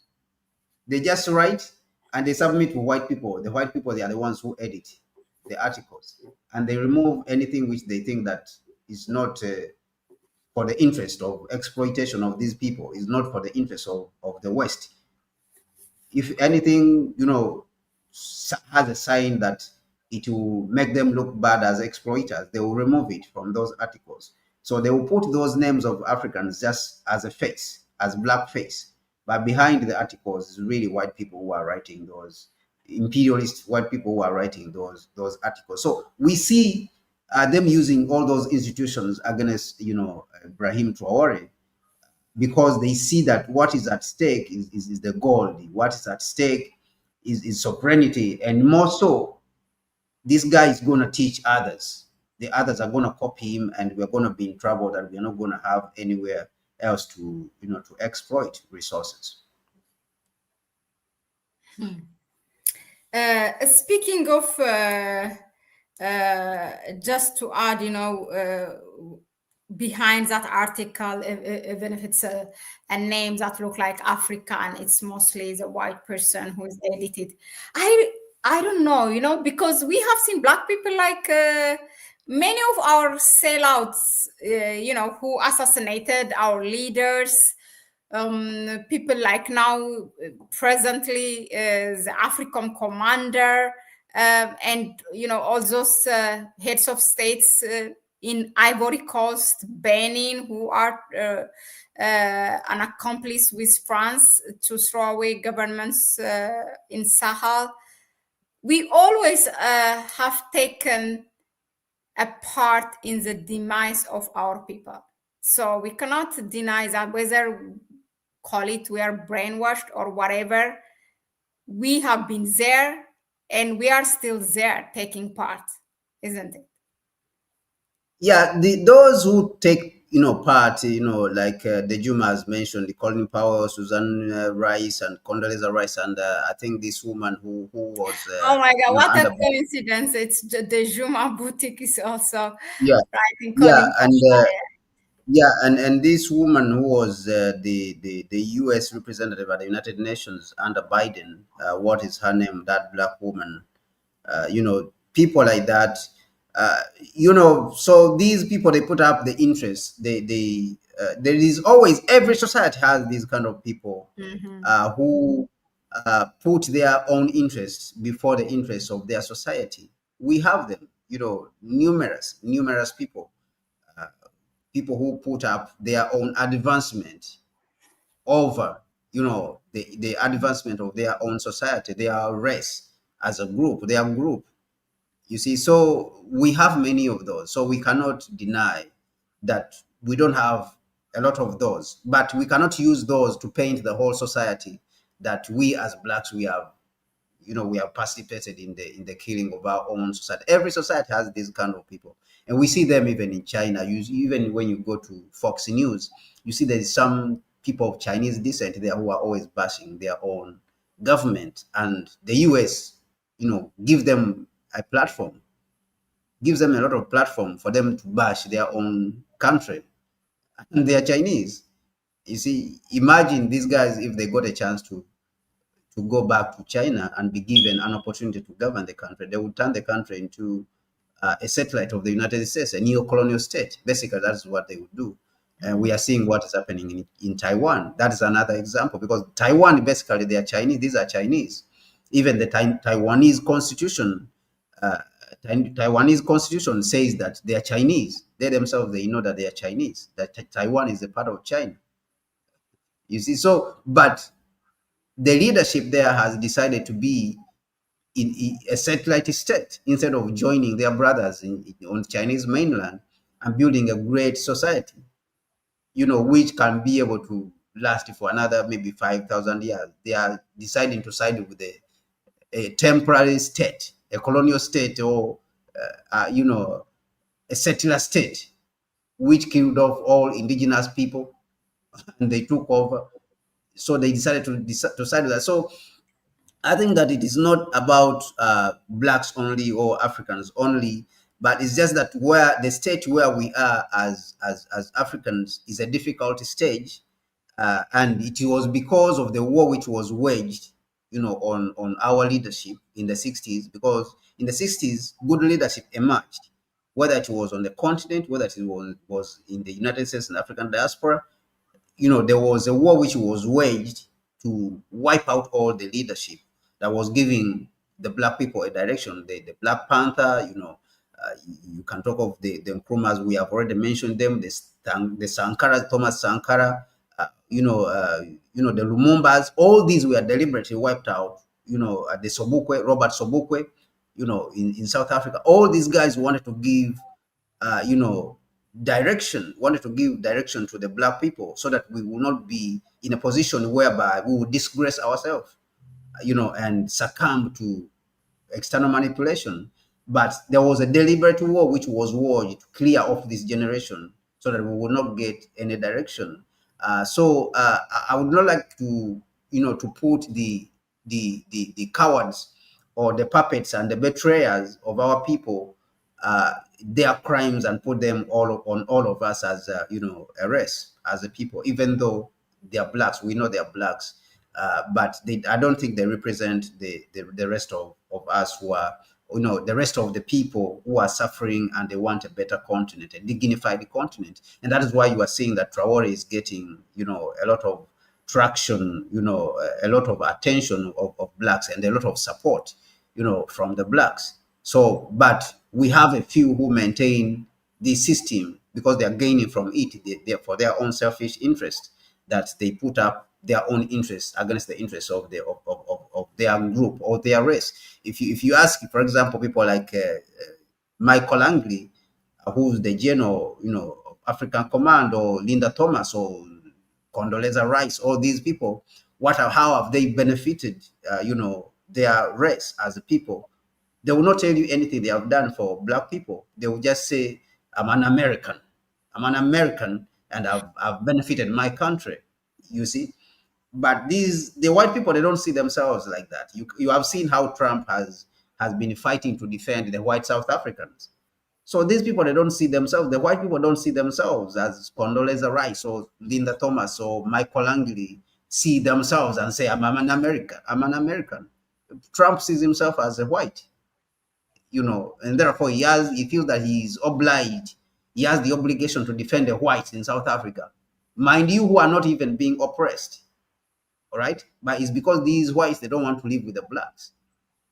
They think that they want to be on top of the country back again so that they can oppress the blacks. So Trump wants to support them in this adventure, which they want to embark on. But General Langley, he wants to support Trump in these kind of adventures. So you can see that we have these few blacks, who are, always, trying to benefit themselves and even paint the whole race. But hear me, like, I just don't understand, as much as it sounds, I don't know, a cliche. You said something. It might not be striking, but the similarity between these people, of these black people who are being used to attack next black people in the continent, that means they advance their personal interests over the others, as you said. And it's the same thing also for our heads of states, who are always worried about their personal security, their personal wealth, how they stay in power. And that's what the previous colonial powers has a leverage on them. So, but for Ibrahim Traore, that's not a yeah. case. So he does what he So wants. The West don't have yeah. any So what, leverage. what happened is that, so why Ibrahim Traore's situation is even very difficult is that, remember that slavery itself was a political economic system. All right, it was a whole system that was created. Slavery, starting with, I wanted to start with slavery. That it had institutions, all right, and those institutions were driven from England, who were the major players, and Paris. All these were the major players. England and France, they were the major players in that institution of slavery. And then later on, the United States came on late. Okay, of course, after Spain and Portugal, when they declined, England and France took over from Spain and Portugal. These guys have institutions. That's why you heard about, East India Company. These were the institutions, the driving institutions, and then the military, their armies, and the shipbuilding. All right, these were institutions. This was the system. Now, when it comes to colonialism, then colonialism came with the religion. This was a major institution which is supporting. So these institutions, as an individual or a small state or a small tribe, so this is the evolution of these systems, that during the colonial times, when these huge institutions came from the West with the military, all right, you have the church, huge church, the Catholic Church, and then you have these huge companies, East African Trading Company, West African Trading Company, which were backed by these militaries. It was unimaginable for small states, small tribes to confront these institutions. And so that is what existed. Now, when colonialism and those institutions were defeated, after collaborating, it was a collaborative effort in defeating this. And even when we go back to Haiti, that when Haiti fought and defeated these, Haiti still was locked out of this system. That's why you see that Haiti, when it gets its independence in 1804, there was an embargo on Haiti, that Haiti could not trade. All right, they worked very hard to push back Haiti into this system of you have to conform to the system, or you have to be left out. All right, so then colonialism came, and that system also, a collaborative effort came up, and Africans fought to defeat it. Together with the Asians, of course, in India, and then the Chinese also fought. So now these centers of power were created. Now, when it came to neocolonialism, Nkrumah saw it, that is coming, a new system is coming. All right? So when Nkrumah sees that system is coming, he warns the African heads of state that the new system is being created. Forget about what is going out. These guys are not creating freedom. They are creating new institutions that are going to enslave you. They are creating the World Bank. They are creating the IMF. They have created the United Nations. He's warning. Nkrumah is making a lot of noise in the 60s, warning people. People are not listening what he's telling them. All right. So this is what puts Traore in a very difficult situation, that now you are in this system which is working to extract value from every country. And people like the Chinese have figured out how to play in this system and get their own benefit for their own people. All right. And that is why the United States is very angry with the Chinese, because they have figured out how to work in the system and benefit from it. So the US is very angry. Now, the US is angry, and the Europeans are very angry. That's why you see Britain, France, Germany, they are also very angry with Russia. Why? Because Russia is trying to help others, to liberate themselves from this system, so that they can create different centers of power. All right. So this system, these institutions it creates, the individuals don't matter in that particular system. they either have to confront it with a lot of power, or you have to submit to it, or you have to conform to that particular system. And I'll give you an example. The example is that today, you, Mahlet, if you are blocked off and say that they have put sanctions on you, you cannot do transactions. Mm-hmm. This is the system which they have created. Who controls that system? The Swift code. Yeah. It is the United States. So if they say they have put sanctions on you until you conform in a certain way, you will see that it has affected you as a person. That you cannot transfer money, you cannot carry out transactions, you cannot use Visa cards. All right, you will not be able to do anything in your life. You will not be able to buy anything when you go to, for example, to a shopping mall and you pull out a card and you want to buy something. They will say that your card was blocked. You have sanctions on you. So who is creating that particular system? So this same system, which is overwhelming, it cannot be fought against by individuals or small states, for that matter. That this is what puts Captain Traore in a very difficult situation, that he has to seek this help, from China, seek this help from Russia. And the same thing which happened with Cuba, that Cuba, if it was not for the Soviet Union, Cuba would have collapsed, would not have stood against the United States. And even China itself, in 1949, when China got its independence and fought and unified, the formation of Chinese Communist, if it was not for the Soviet Union, because the Soviet Union during that period was still powerful. It was not for the Soviet Union, it's unlikely that China could have succeeded. The Chinese Revolution could have succeeded. Even though Mao, of course, they were very smart people, the Chinese were very smart people, they played very well. But it is unlikely that the Chinese also could have succeeded at the revolution. Why? Because the system had been created, but fortunately there was a center of power, another center of power which was trying to challenge that system, which was the Soviet Union. And Soviet Union gave a lot of military advice. The first military help and military advice was given to China by the Soviet Union, which is Russia today. And they're working, So these individuals, the individuals themselves don't matter in a system. So we can say whatever we want about individuals who cooperate with the system that has been created. But some of these people, they say, okay, is it better for me to fight against the system, to fight against this neo-colonial system, or is it better for me to live a smooth life and get on with it, and also maybe have a family and all this? Because it is very costly. It is extremely costly as an individual to fight against this system, because if you don't have anything, you don't have resources, it is very costly. So that's how basically how it is, that's how our people are normally gotten.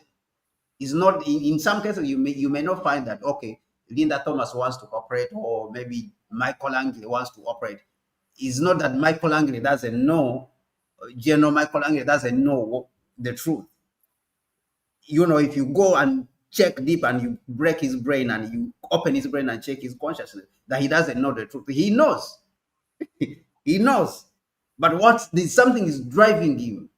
And that is what, has been created. Now, when you create a center of power like in Russia, in China, they have created, their system there, that now the Chinese mind over a period of time has now been trained to conform to Chinese interests, instead of conforming to the interests of foreigners who are coming to destroy your land. So that's the opposite of what is happening in Africa, that when the leadership that we are trying to create a new system arose, starting the 1950s, 1960s, the US and their system, the neo-colonial system, saw this. And immediately they said they have to isolate. They decided to say that they have to isolate Nkrumah. That was the first culprit. Now, of course, there was some confusion within the Pan-African forces, and hence the Monrovian and whatever Casablanca group. They exploited this. These guys exploited this. And they set out to destroy everything, to destroy that generation that was creating a new level of consciousness, that was trying to liberate the Africans and create a new system that is African-centered on the continent, or that is Black-centered. That is why you see that after the death of Martin Luther King Jr., Then the Black Panther and Malcolm X, when they killed Malcolm X and Martin Luther King Jr. in the US, the Black Panthers rose. All right. When the Black Panthers rose, then the director of FBI, J. Edgar Hoover, said that he doesn't want any black messiah again to rise. They don't want to see any black messiah to rise. And hence, that is why they killed the young revolutionary chairman. He was called the chairman who, I've forgotten the name. The young revolutionary. Huh? Not Huey Newton. Not Huey Newton. There was a young revolutionary who rose, and he was a very good speaker. Fred Hampton. Fred Hampton, yes. So credit goes to Dejuma here. Okay. Yes, so when they killed Fred Hampton, who was 21 years, because he was very articulate, he was a very good speaker. He had the power to move people. So J. Edgar Hoover says that he sees Fred Hampton and the power the guy has, that he had the power to bring together not just blacks, but also to bring together the poor of the whites and all those ones who have been rejected. He had that power, that much power, and he wanted to use that power to liberate the blacks. He wanted to use the blacks and all the other rejected people in the American society to liberate the blacks. That was his strategy. That was their strategy, the Black Panther. So they saw it important to destroy that whole generation, destroy the Nkrumah generation, destroy the Malcolm X, destroy the Martin Luther King Jr.'s, and now jump onto the new generation which had risen after they had destroyed the Nkrumahs, because the Nkrumah, the Black Panthers rise after the Nkrumahs have gone. You have to remember that the Black Panthers and the Fred Hamptons and the Thomas Sankara, those people are of the same generation who were taking over from the Nkrumahs. So it's not that we have not had this consciousness, that we have not had the people who are fighting for us, that we have been selling ourselves. No, it's not like that. It's the enemy who has painted it like that we are incapable. It's the same thing that you are seeing, that when the African intellectuals now rejected the same system that they have been trained in, now they are painting them as demons who are rejecting democracy. They are in the democracy, they are living in a democracy, but they are saying that the continent should have. So now they are being abused, they are being misrepresented. You see, so this is the same thing that happens to us, that the Africans are being painted as who betray themselves to show that Africans have no capacity for liberation. That's basically what they want to say, that we don't have the capacity to liberate ourselves or to think for ourselves. And so the US has to come with the bill HR 7311 to say that the US must choose friends for Africa. Okay, if Africans decide to cooperate with Russia, it is because Russia is coercing them. You see, Africans have no right to resist. If Africans try to resist, it's because China is pumping propaganda in Africa. It's because Russia is pumping. So this is an attempt to discredit the Africans or to look down on Africans. It's actually racist. In itself is racist. So it is an attempt, all these things, this picture that is being painted is an attempt to show that Africans have no ability to liberate themselves, to think and, to think about liberation, and therefore they must always conform. It's the same thing with slavery, where they say that the Africans who try to run away from slavery, they are mad, they are crazy.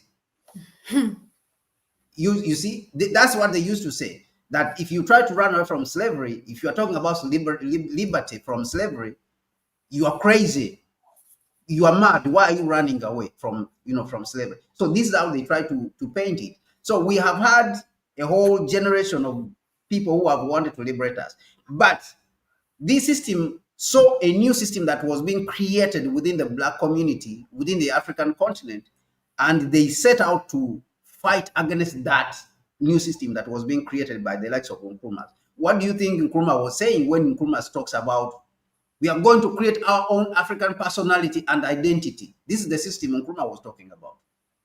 We are going to create our own system with our own way of doing things as Africans, whereby we do not want to be in the shadow of the Western system. That is basically what Nkrumah is talking about. So they set out to destroy anyone who thinks like this, who's saying that there should be another system which wants to replace. You hear Donald Trump point blank in broad daylight saying that he's not going to accept anyone who says they want to replace the dollar. That it's like starting a war. Donald Trump said that it is like a war. It is like losing a war. If the dollar is no more the standard of the world, the monetary standard of the world, it is like losing a war, a global war. That's what he said, that he will not accept. So what do you think that Donald Trump is talking about?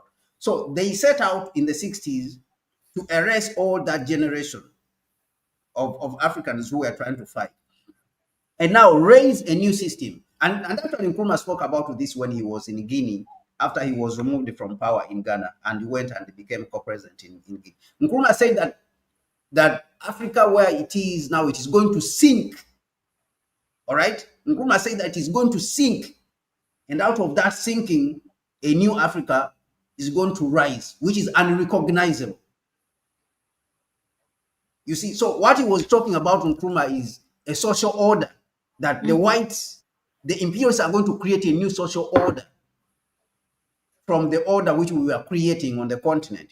We were creating a different order, which is African-centered, which speaks to what he was talking about, the African personality and identity, which speaks to an African, is going to sink and be destroyed. So what he was saying is that this sinking is going to bury the African personality. And out of this, something is going to rise that is going to be different from what Africans are supposed to be. So this is what Nkrumah was talking about. So that system which rose is the one which destroyed the African personality, which was being created. If you see the 60s and the 90s, even the African Americans, they were always putting on dresses, putting on, natural hair, afros and all these. These came from the pride of that 60s, those 60s and 70s, because it had been created by those African revolutionaries who are creating a new African system, that so-called African personality and identity. All right. So then a new system arose, and then we went in a different direction. So that generation was destroyed. They created a new system, and so they created their own leaders. And so now this is where we started blaming and saying, oh, the black man is like that, black man is like this. And this, for them, they enjoy it. Black man cannot do this, black man cannot do that, black man is always betraying himself. No. We have had revolutionaries who have fought for us and they have died for us. So how can we then turn around and say, black man is always betraying himself, black man is always this, black man? Because this is a trick. This is a trick by the enemy to try to weaken the people into, from being determined to continuously struggle. Is a trick to try to weaken the people, to divide them, and is a trick to weaken their determination from continuously struggling to defeat the enemy, who is imperialism and neocolonialism. Basically, that is what it is. Yeah, interesting. You have said it very well. Now there you go with that. What now Kwame has explained to us. You can own the narrative when they tell you that black man is not capable of this and that. I'm just reading the last comment here in the chat section, not the last, but just the last for now. De Juma wrote, according to Macron and French intelligence, Pan-Africanism is the greatest national security economic threat to France. Now that brings us to our last discussion, last question for this session, which is Pan-Africanists and Ibrahim Traore. As you all know, just to remind you, we are discussing, globally the views on Ibrahim Traore.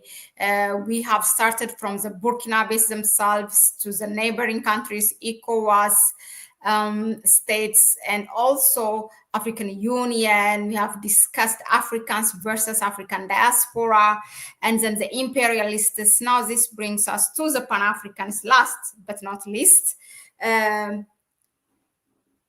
Before that, let me just address, before I forget, Osie, you asked how is Captain Ibrahim Traore viewed in Ethiopia? That is a question for me. So it needs its own topic, how the not the mainstream, but the government broadcasting services or corporations in Africa are viewing Captain Ibrahim Traore, or do they talk about him at all? Look, I tell you this, recently, even a year ago, because we started to talk about Ibrahim Traore at least ever since we are active every other day here since July 2023, when that revolution happened in Niger.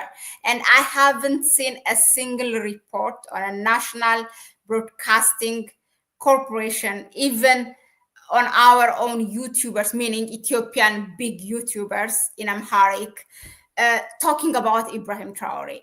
And I have asked with my connections, the journalists who worked for the government broadcast, and they say everything is approved. There are people, is from the government. The media is the mouthpiece of government. I'm not saying it's they're doing bad, but when it comes to Ibrahim Traore, I don't know what they are afraid. And this is not the reality only in Ethiopia, also in other countries. They don't talk about him at all, or when they talk about him, there's something, it's not really like glorifying him. The way this social media platform does it. But recently, after what happened now in Russia, it's really bringing a big wave. Even local YouTubers are translating contents of Ibrahim Traore, and they're doing it. And I see that they have the same number of views that they have for other kind of contents that they have been doing, and I find that very, very interesting. Okay, so this much I can tell you, but government media, no, nothing up until now in Ethiopia, at least I can say that. The other day I was making a report on how Burkinabes are sleeping on the street, to look after their president. What Wodemaya, after what Wodemaya did, the Ghanaian television, I don't know if that's a government thing, TVC it's known as, brought it, and it was showing how Wodemaya was interviewing people on the street, and right after they finished, there were analysts that came, and one of the ladies says, "Oh, this doesn't show. This is nothing. You know what? This is." It shows that Burkina Faso is doing their PR work perfectly. That's all it tells us. I mean, it doesn't mean nothing seeing people on the street. That's what she's saying. So even if when they do, then it tells you, there's something attached to it to say something against about him or something. I don't know. But anyway, that's my view. And with that, we move to the next question. Kwame, do you think Ibrahim Traore is the one what the Pan-Africanism movement or everything what Pan-Africanism aspires for? Is he the one? How, I think from the social media, this is how they see him, but what is your take? And do you think they read each other? Like Ibrahim Traore, what he's doing it is aligned with Pan-Africanism also? Yeah, I think that it is very much what Pan-Africanists have been looking for, and various Pan-Africanists actually across the world are looking at how they can contribute. And we saw people like Dr. Arikana, going to Burkina Faso with a group of African diaspora. The African diaspora too have wanted to contribute to the continent. for a very long time. You know, the African diaspora, and when I speak about the African diaspora, I speak about, you know, people of African descent, whether they're in Jamaica, whether they are the so-called African Americans. All these are African diaspora, you know, according to our understanding. So Dr. Arikana went to Burkina with a group of African diaspora who I say that they have wanted for a long time also to contribute to the continent, and they see African diaspora too. You know, all people of African descent see, you know, Traore, Ibrahim Traore, in the image of the leadership also, which is missing even in the diaspora itself. You know, there's a lack of leadership, some sort of lack of leadership, even in the United States among the Africans or the blacks there. That the leaders there are not really serving the interests of the blacks. But it also shows you that the blacks in the United States have not lost connection, especially the Pan-African blacks in the United States, or the Africans in the United States, or the African diaspora, African descent. We can call them whatever we want. They have not lost that connection with the continent. And contrary to what the imperialists have been saying, that the African Americans don't like the blacks on the continent, this shows you that they do. But what they have been experiencing, or what they are seeing, is lack of seriousness, lack of leadership on the continent itself. Because at least if you don't have leadership in the United States itself, that most of the leadership in the US has sold out, you should have some form of leadership on the African continent, which is our motherland, where we all come from as blacks, whether we live in the United States, whether we live in the Caribbean, all these countries. You should have some form of leadership. So that missing leadership, which many Pan-Africans diaspora have been looking for, have been searching for, because remember, Pan-Africanism is not really an ideology. Pan-Africanism is a spirit, is a driving spirit, okay? Is a spirit of union which unites black people all together, regardless of what they believe.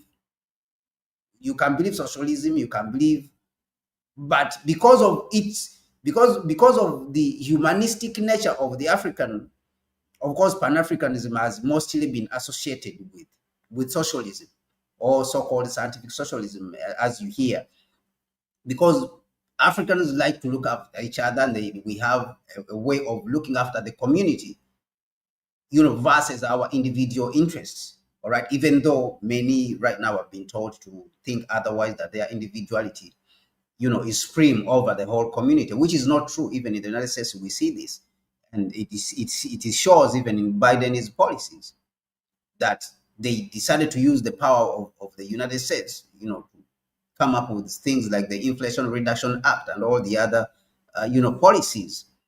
They were trying to say that our society has been neglected, and we are focusing so much on the individual. Things which Africans have been saying for a very long time, that society is supreme over the individual, because society is going to live on for a very long time, versus the individual who's going to disappear. So we can see that by all signs, with, you know, by all chance, with all the things that Ibrahim Traore is doing, is that he is representing the interests, you know, of the Africans, and many Pan-Africanists, majority of the Pan-Africanists, at least we know, are, you know, in the same spirit, and they are looking at him as somebody who is a potential, you know, who's somebody who potentially provide leadership, or who would provide leadership for the continent. And even during his interview recently with Sputnik in Russia, he said that the EES is a potential United States of Africa, is a potential, you know, unity which will help to unify the African continent. He said this himself. So, and this is what the Pan-Africanists have wanted to see for a very long time. a very long time, Africans have wanted to see this. So I think that by all standards, and even by my standards as a Pan-Africanist, I think this is where we have all wanted to go, where we have wanted the continent to go. Self-respect. We want the Black people to be respected all around the world. We want our resources to be, used for the benefit of us Africans, to stop the exploitation, the indiscriminate exploitation of Africa's resources to benefit Europe, to benefit Asia, instead of Africans. And these are these are the values which Ibrahim Traore represents. These are the values which he's trying to show. We want self-determination. We want respect. We want, to develop ourselves. We don't want people to come and build our things for us. Somebody to come and build a stadium for us. A stadium in this 21st century, Africans cannot, build a stadium. You have to bring the Turkish or the Chinese to build a stadium. For Christ's sake, in the 21st century, how can this be? A road. Self-respect. Self-respect. This is what I think he represents, and he clearly, I believe that he clearly speaks to the spirit of Pan-Africanism and speaks to Pan-Africanists.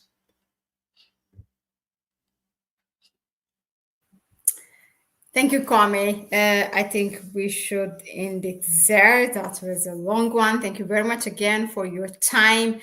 Thank you all here in our co-hosts here together with me and you, Osie Dejuma, Anton Dalema, Ciendes, with your valuable inputs and questions. Okay, Osie, you asked, you haven't heard Prime Minister Abiy saying, no, I mean, first of all, for the heads of state to talk about, they will not just talk about him. It's just less than a handful of governments even mentioned Captain Ibrahim Traore. Those are Duma Boko, the Kagame, and the Namibian one, I think you said, Kwame.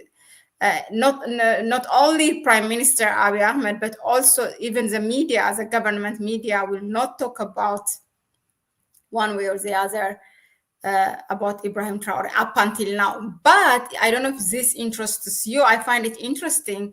There was one engineering company in Ethiopia that went to invest in Burkina Faso, and they met Captain Ibrahim Traore. At some point, I was able to get the person for interview. It has been already a few months, actually. And I don't know, then it didn't work the time for us. So yeah, that I know. But media, the government himself, no, nothing. Abiy Ahmed or personally, no. And I don't expect also for the Prime Minister to talk about him. Yeah, that's where it is. Why do you think, Kwame, our media, when it is governed by when the media is owned by the government, I understand it, but even other private media, why they are afraid? Do you have like a brief, short answer for that? Pardon, Mahlet? Media in Africa, the media in Africa, they don't talk about Traore so much, or not at all. Yeah, so the truth is that there was a real institutional breakdown. What I told you. So I want people to really understand these words clearly, which Nkrumah said. He said that when he was seeing coups happening all over the African continent, after he was overthrown, there's a lot of coups which happened later on. He said that Africa is going to sink.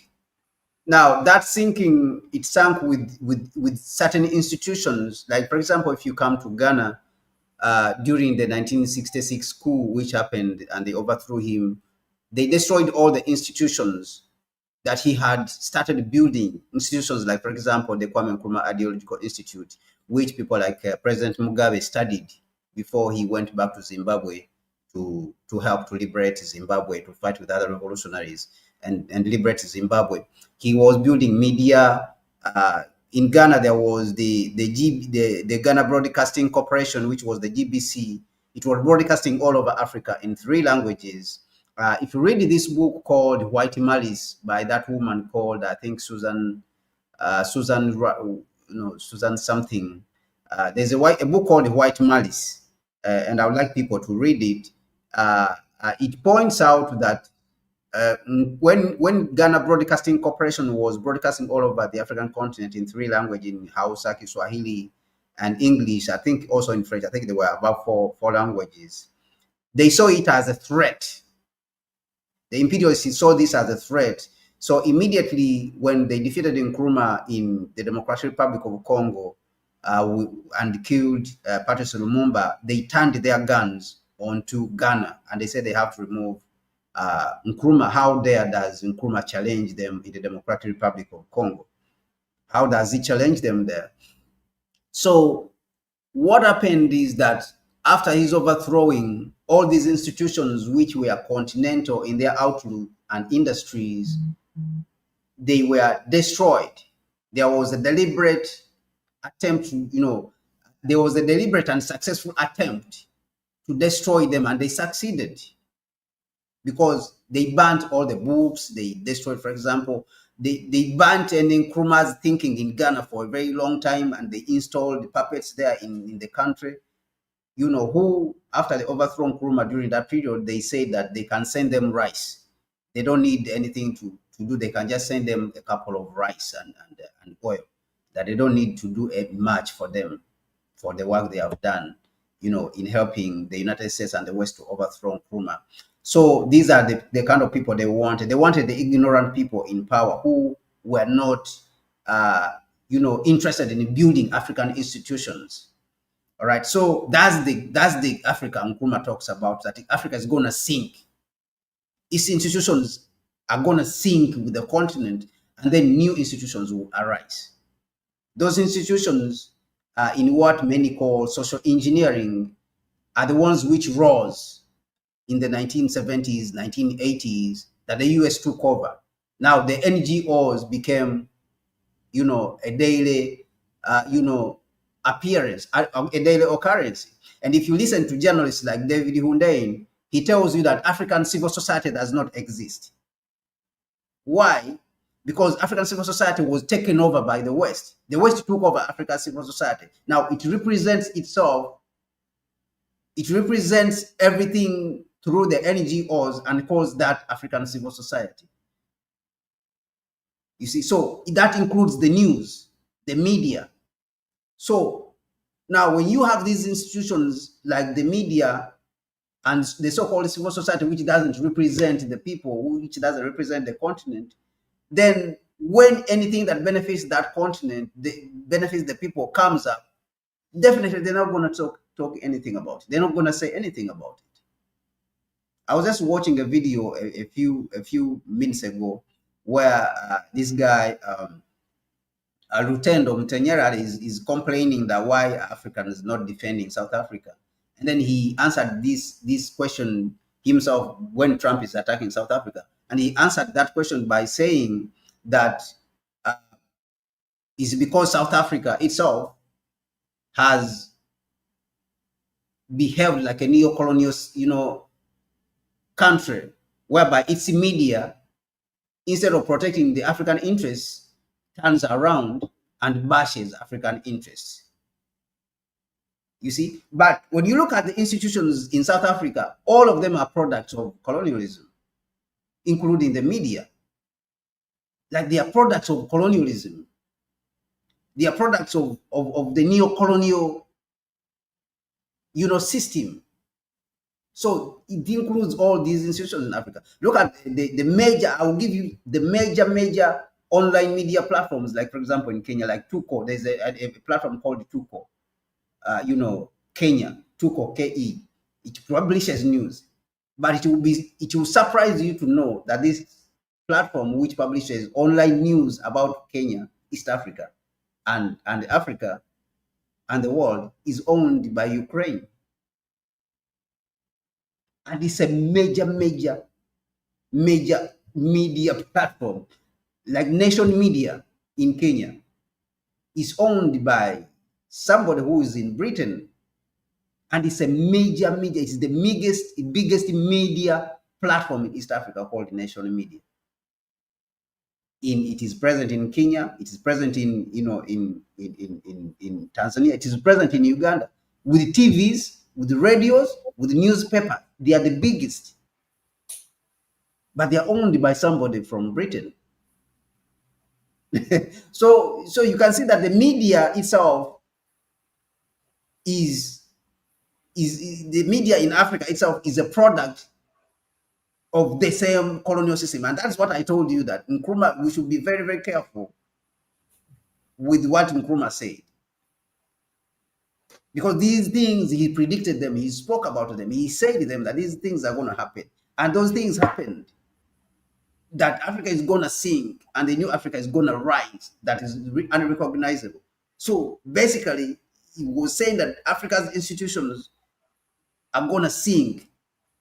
The new institutions which we had built in this short period we have been there since liberation are going to sink, and they are going to be buried, and new institutions which are not African are going to rise, and they're going to take over the continent.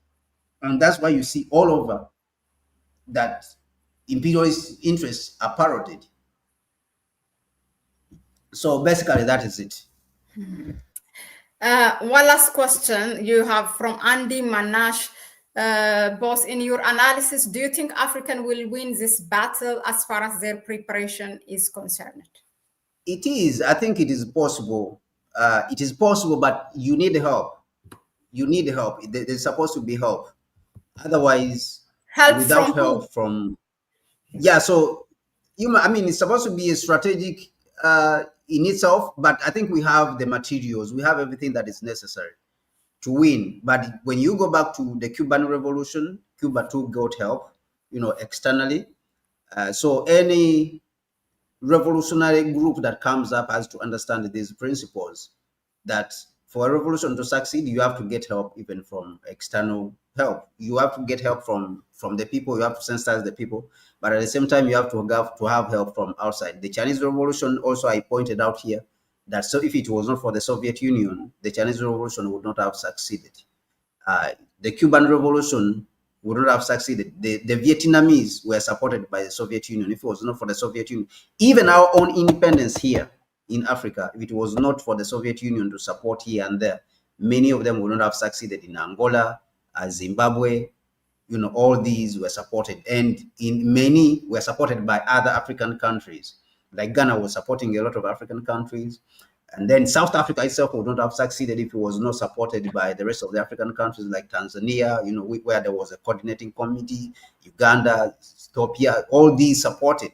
So a single country is very difficult. It cannot succeed, in throwing off imperialism and totally be free by itself. It will still remain in that grip.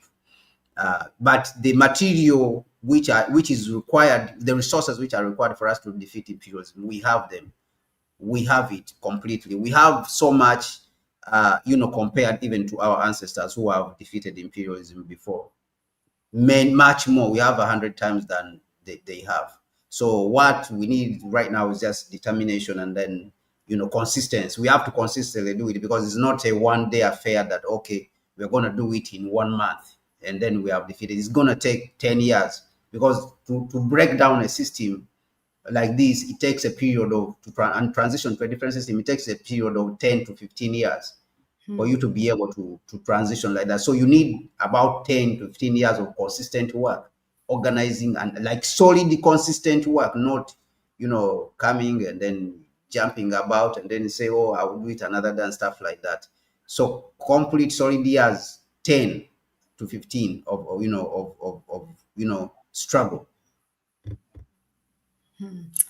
Thank you, Kwame, very much. And that was it. Oh, I have to say, or we have to say, thank you, Marcus Smith, if I'm not mistaken, for your support. You have donated money. Thank you. That means really a lot. Those of us who wants to support us, please go ahead and you can donate through our PayPal account. It's in the description section.